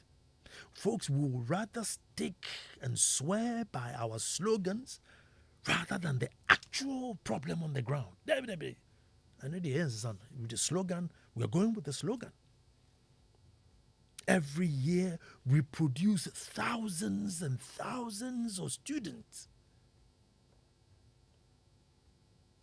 And based on the statistics as to whether the job market actually needs what we are teaching these children in school, it's not out yet. But then we pride ourselves in the numbers that pass through the school. We pride ourselves. Last year it was 1 million. The following year was 2 million. Just the numbers. The end result is nobody's business. The numbers that have passed through. But folks, it's time to change. And the change must be drastic. It's time to change. And the change must and should be drastic. to rescue our own land? How do we sit and watch our youth in such despair and yet continue to lead them in the same path that takes them nowhere? It takes them nowhere. Just 3 years. Yes, you're out. Mumbra blue, mumbra green, mumbra they're out. Do we pause to ask, why is it that we're sending them to school? Is it just to say that Minsumi school nibi, so that they can speak English? So that what are they going in there to do? The end result. And if it's working, why are so many of them out there in despair? Too many out there in despair. So, folks, I think we should be really hard on ourselves, swallow our pride, put the brakes on, hit the reset button, and say, Charlie, enough is enough. Maybe we should task the statistical service to come and tell us that what are the jobs needed out there. I know Professor Chumesi has been going on about agro-processing. It sounds as though it's like a textbook business, but Joe, that's where the jobs are. You look at this company that does the juice, Blue Skies. Look at how many people they are mopping in the communities. Because clearly, as any society, wherever it is, you have high-level management, middle-level management, low-level management. That's how societies are shaped. And there should be space for everybody to lead a decent life. There should be space for everyone to lead a decent, honorable life. You can pay your rent, you can fend for your wife, you can fend for your children, you can have a bit of social life. Everyone is entitled to that. And so if you took something like agro-processing, it's able to mop up so many things. And I've said here severally that this Friday wear business, if they were to just one day put the brakes on and says it is everyday wear, sewing machines and threads and needles will probably run out by the following week. We will probably have Togolese and Ivorians coming into Ghana to start sewing.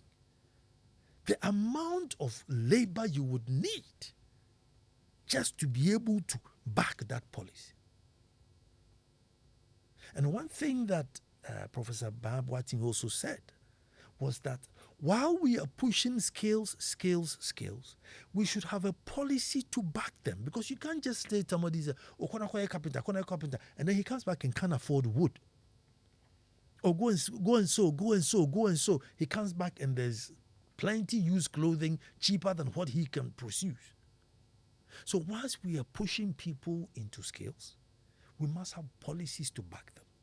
And when we have policies to back them, then we demand from them, if not perfection, excellence. Even if it's not perfection, as for excellence, we must demand. So that some and a great number of these millions of youth will find themselves in comfortable places and eventually turn the nation around. This free this, free that, free this, is just leading us the wrong path.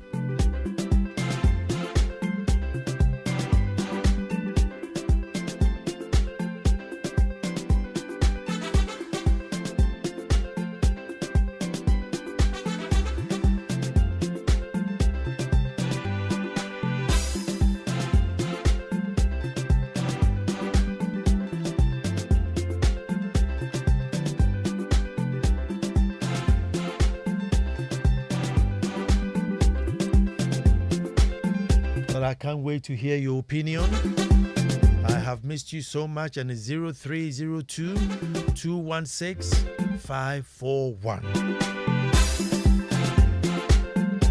0302 216 541.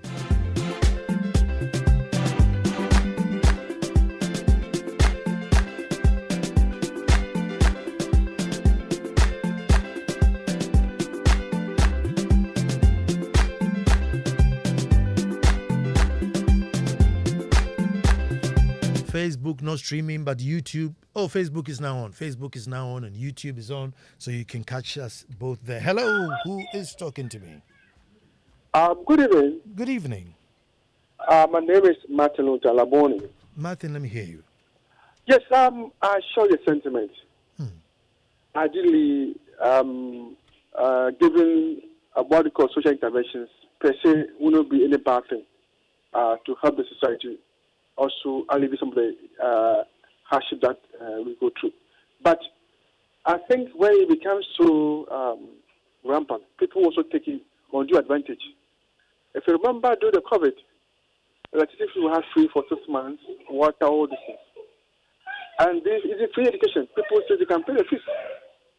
So I think that government have a good intention, but let's look at our resources and see what the way forward. That you have to review other things that so that henceforth, for instance, government gives subsidy for fertilizer, and our people, when they harvest the cocoa, go to our neighbor country and go and sell it. So the good people of Ghana don't benefit from it. So I think you have to look at the issues of this kind of subsidy policy and holistically and see that is there these measures happen or otherwise. I think you will do that way you have that initiative. But I'll share your sentiment anyway. Thank you. Thank you so much for tuning in. 0302216541. We should put the brakes on. We should hit the reset button because, the median age, that's the median age, the 15 to the 35 is the largest population. And we must at all costs make sure that they are okay to do on the right path. Hello, who's talking to me? Yeah, good evening, Nana. This is Arnold, please. Arnold, let me hear you. Nana, God bless you for this great work. Thank you. Nana, I've done some research. I've seen that Ghanaian youth, we are not lazy. Ghanaian youth are hardworking guys, but just that our targets are too high. I worked with some two guys before, Nana, by day works, but they have a target to buy iPhone. And these are the guys by the end of the week, before you pay them by day, they've smoked, they eat, so they've taken advanced salary.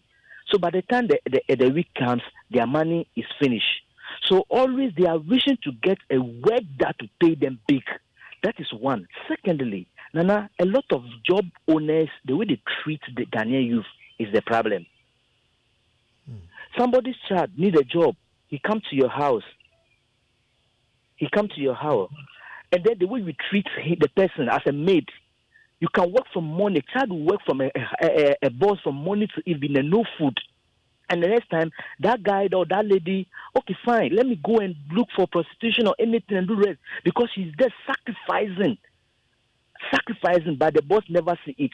When a small fish is missing, the way they maltreat that kind of lady or that kind of guy, all those is, and most of the time I blame the government. Nana, I was saying that this government is supposed to be one of the successful government we ever have in Ghana. There's a time that people were rising up, feed the country. What is this government supposed to do? Put a lot of youth. Look at our gutters. Dry season. Clean all the gutters before rain season should come.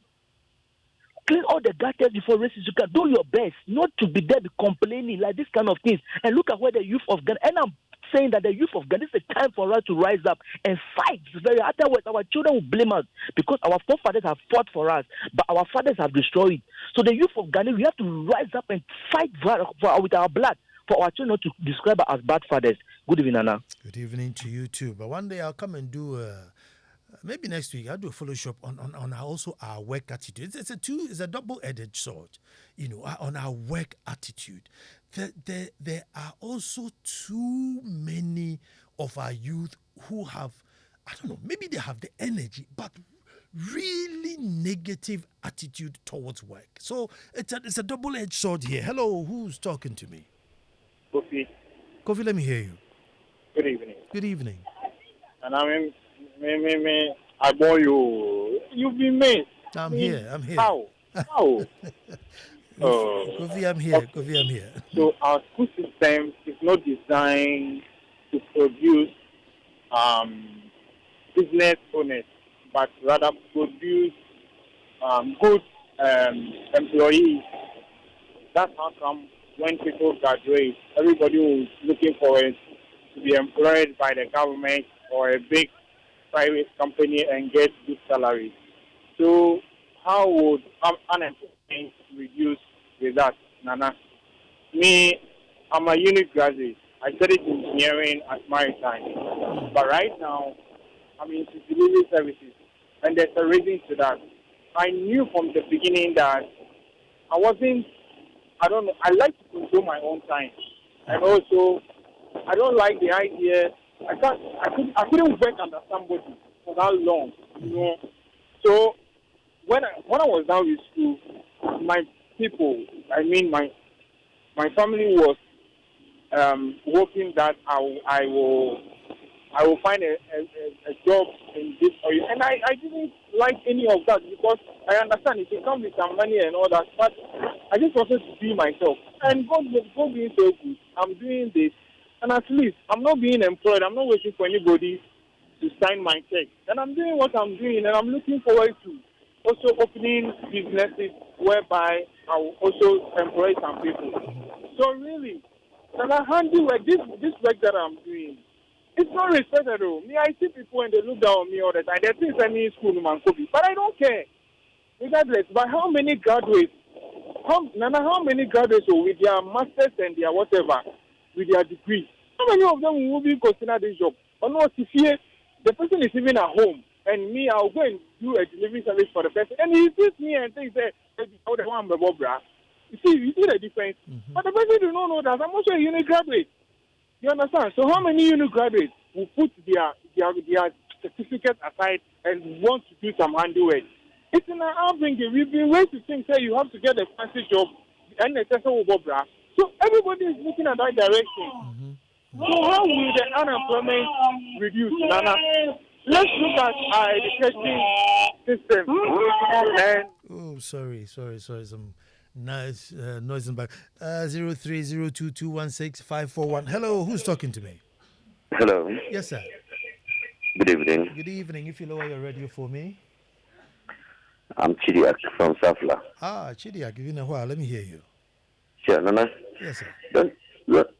Don't you also believe that the success of an African country is a threat to the West? And they will also do everything to make sure that we never succeed. When you look into it, why is it that governments that are doing well for their countries, for their citizens, are always blackmailed by the West? They praise them. Those who come to steal, empty their coffers are the ones they praise high. Those that come to help their citizens to get their daily bread on the table, 3 square meal, are demonized, killed, hung. That's where the problem is. Because they give us money. They give us everything. We are always begging.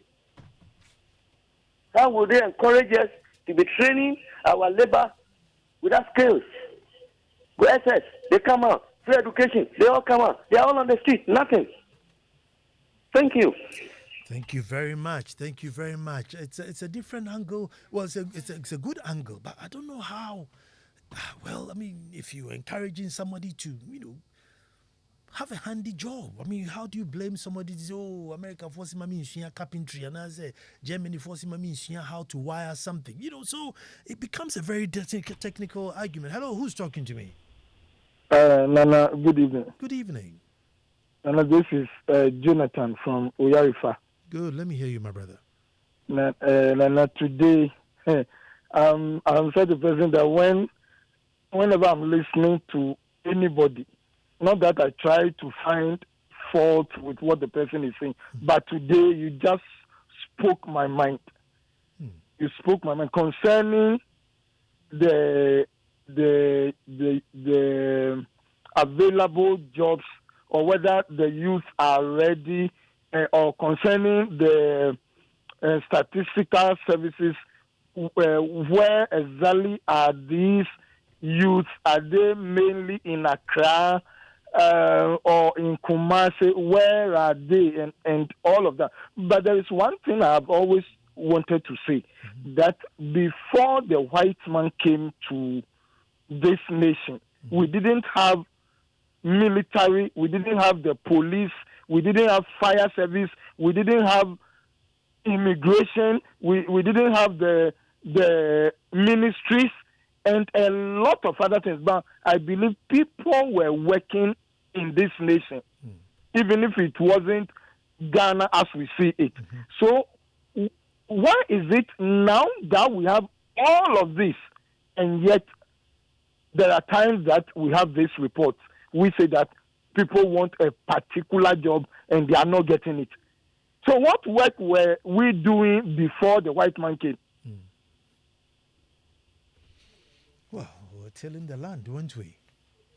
So I'm always surprised when I hear this report, because those days we were doing some work. So if today we have all of this, including computers, including cars, because we didn't have cars like this, including, and all of this, it means maybe some people don't want to do certain jobs. And also, like you were saying, what are the things that we consume so much in this nation that at least we can do those things to help ourselves, so that government will find out where you have said all those things that I wanted to say, where those opportunities are, and direct the youth to those places, so that nobody will sit down. Nana, thank you. I thank you too for listening, and even thank you more for calling 0302216541. Low salaries, 500, almost 503,000 workers paid 500 cedis or less a month. Hello, who's talking to me? Nana, please, this is Patrick. Patrick, let me hear you. Good. You see, the way you spoke in, that's all. We don't even need to add up. But then, one of my concern has to do with our secondary schools that are doing agriculture as part of their subjects. And yet, they cry for school feeding. These secondary schools have vast lands that they can even grow corn. Maize, something to feed themselves.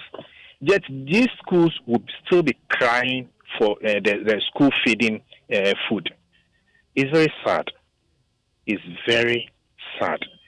We have to possibly look at our educational system in a different way. Probably we introduce this skills training, on-the-job training for our youth, for our up-and-coming youth, for them to do something with their hands. And it will help us all, Nana. Thank you. Thank you very much. And whilst we are pushing them towards skills, we demand excellence, and there must be policies to protect them. The other day we did a thing about standardization, where I said that, there should be timelines, so that if a carpenter is fixing a door, there should be a state standard to say it takes you 2 hours to fix a door, and a carpenter earns 80 cedis an hour. Into shadow na 160. Intinye Obama me saying, okay, say a door, front door and a kitchen door. Well, front door 3.5 hours, kitchen door 2 hours. Within the industry, they should know, so that the handyman can put value to his work. So from morning, he knows that, look, I've got a job here. It's an 8-hour job. So today it's 8 hours times 80. That's how much I'll earn today. And yet, saying, Master Mambibi saying your labor costs something. And we should start. We should start. Kakra. I mean, we don't say you can start with everything, but at least some of the major and the basic ones, we can start with them. Hello. Who's talking with you? Hello. Hello. This is Francis from Drapon. Francis, let me hear you. It's been a while, my brother. Unemployment issue is first, the population is growing over, and well over. We are not able to manage the growth. That's one thing. Number two, our labor force must be looked at very critically. You see, the educational system now, SHS. People come out and they don't want to go to the field to do the basic job, which is agriculture. Previously, many years ago in the 70s and before then, people in school were assisting farmers, parents to do farming work. So they come out from, say, standard 7 or what we call it, those days, and most of them were able to go to the field to farm. Even those in the secondary schools, during vacations, they were assisting on the farms. So they acquired some skills and interest to go back to the field, do farming. Now, you are in school, you are in secondary school, 24/7, you are on the book. You are going to do this, we call some, what we call it, child labor. So you come out and people don't want to touch the soil. Simple agricultural settings that are in certain areas, like I live in an area where some people came to establish processing of cassava. That alone has mopped up cassava to the extent that they can't even get cassava to buy. Wow. Why? Because many people will not go and farm. And those that are farming are aging. The farming now must be done in more technical manner for people to take interest to go to do it. The normal, the old thing, cutlass and hoe, cannot work anymore. So until these systems are revolutionized and done in a different way, and the labor organized in more strategic way, in fact, we are leading to something. Unemployment will continue to grow, whilst demand for many things that we can produce will continue to grow. Thank you very much. And see, I think at this point, the Ghana Export Promotion Council should be extremely vocal. Maybe all media houses should, give them some 10-15 minutes of free time, because apart from this usual cocoa coffee, there are so many non-traditional things like pepper, yam, cassava, cocoa that other countries are looking for. I mean, they are hungry for. And these are some of the things where, if they tell us which seed to plant and how to plant it, maybe it would push people's interest into these non-traditional exports. Because peppers and coconut and this and that, so that maybe they should be a little bit more vocal at this point when you have, millions and millions of people out there and the youth. Think of partnership. And yes, you can say farmer, now you alone, you're going. Call your brother, get like 4 of you, get a patch of land and do it together. Because you can do a bit more if there's, about like 10 of you, you can cultivate a bit more, and because we are at a breaking point. We are at a breaking point, and if we continue, the unemployment is just going to surmount. Hello, who's talking to me? Yeah, Nana. Yes, sir. Good evening to you. Good evening to you too. Nana, my name is William. William. Yeah, Nana. You see, we have a big problem, and I have always said that I would rather be a hungry free man in this country than be a well-fed slave outside this country. Mm-hmm. But look, Nana, let me tell you, we have, like the farming thing you are talking about, we have planting for food and jobs. But to be frank with you, when I went to the market last time to buy tomato, let me call it a single fruit of tomato, was sold to me at 4 cedis. And the second one is Agri Development Bank. What are they developing? They have now gone into universal banking. People are in places like Pandu, Kujra, Abeti, and all those places, looking for just 1,000 cedis to clear land because labor is cheap there, so they can produce at least basic food. Agri Development Bank has turned into something else. So now, my being a hungry free man in Ghana, I'm beginning to revise my notes, Nana. So good evening to you. Good evening to you. Good evening to you, William.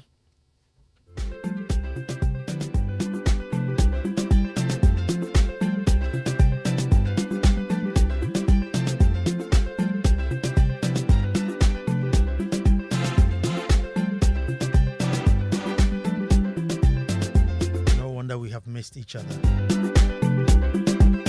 Same way you necessary can.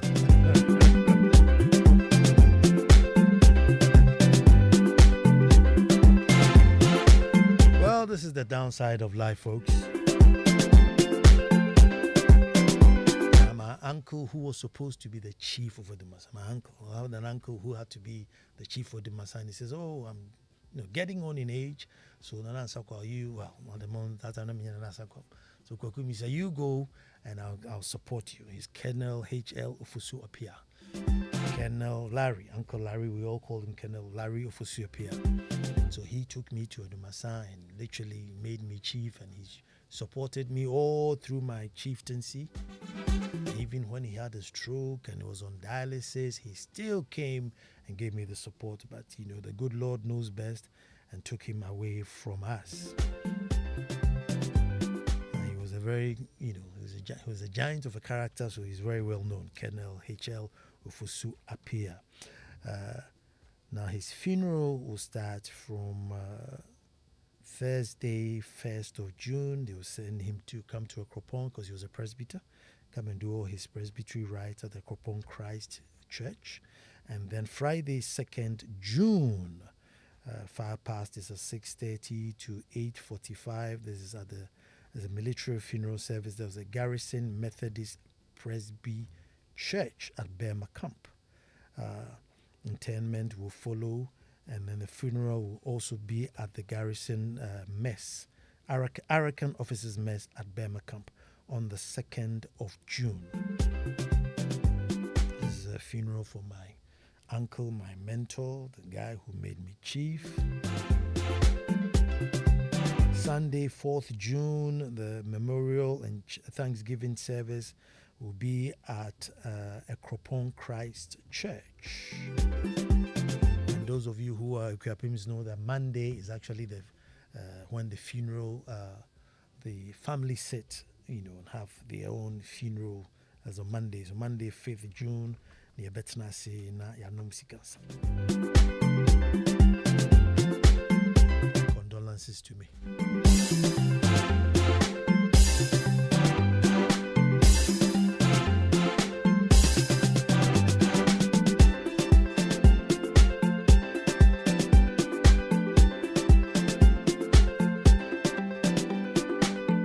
When strong women cry. You want a copy? It's 054 361 8182. 054 361 8182. When strong women cry.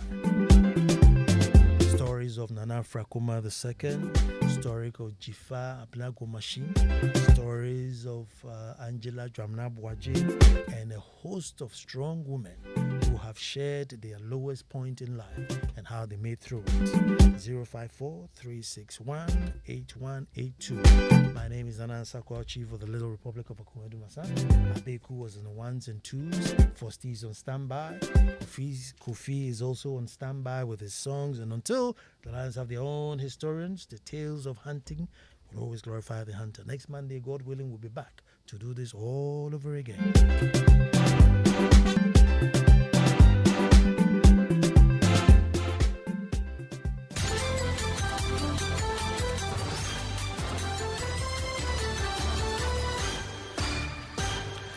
Good evening and welcome to Joy Headline News at 8. I am Faustina Safo. Well, pension bond holders have today been demanding the immediate payment of all outstanding bond coupons and principals. Members of the group say they are struggling to survive. Government had promised to pay the bondholders after agreeing to exempt them from the domestic debt exchange program. That promise is yet to be kept. Today, the pensioners picketed the finance ministry, and my colleague James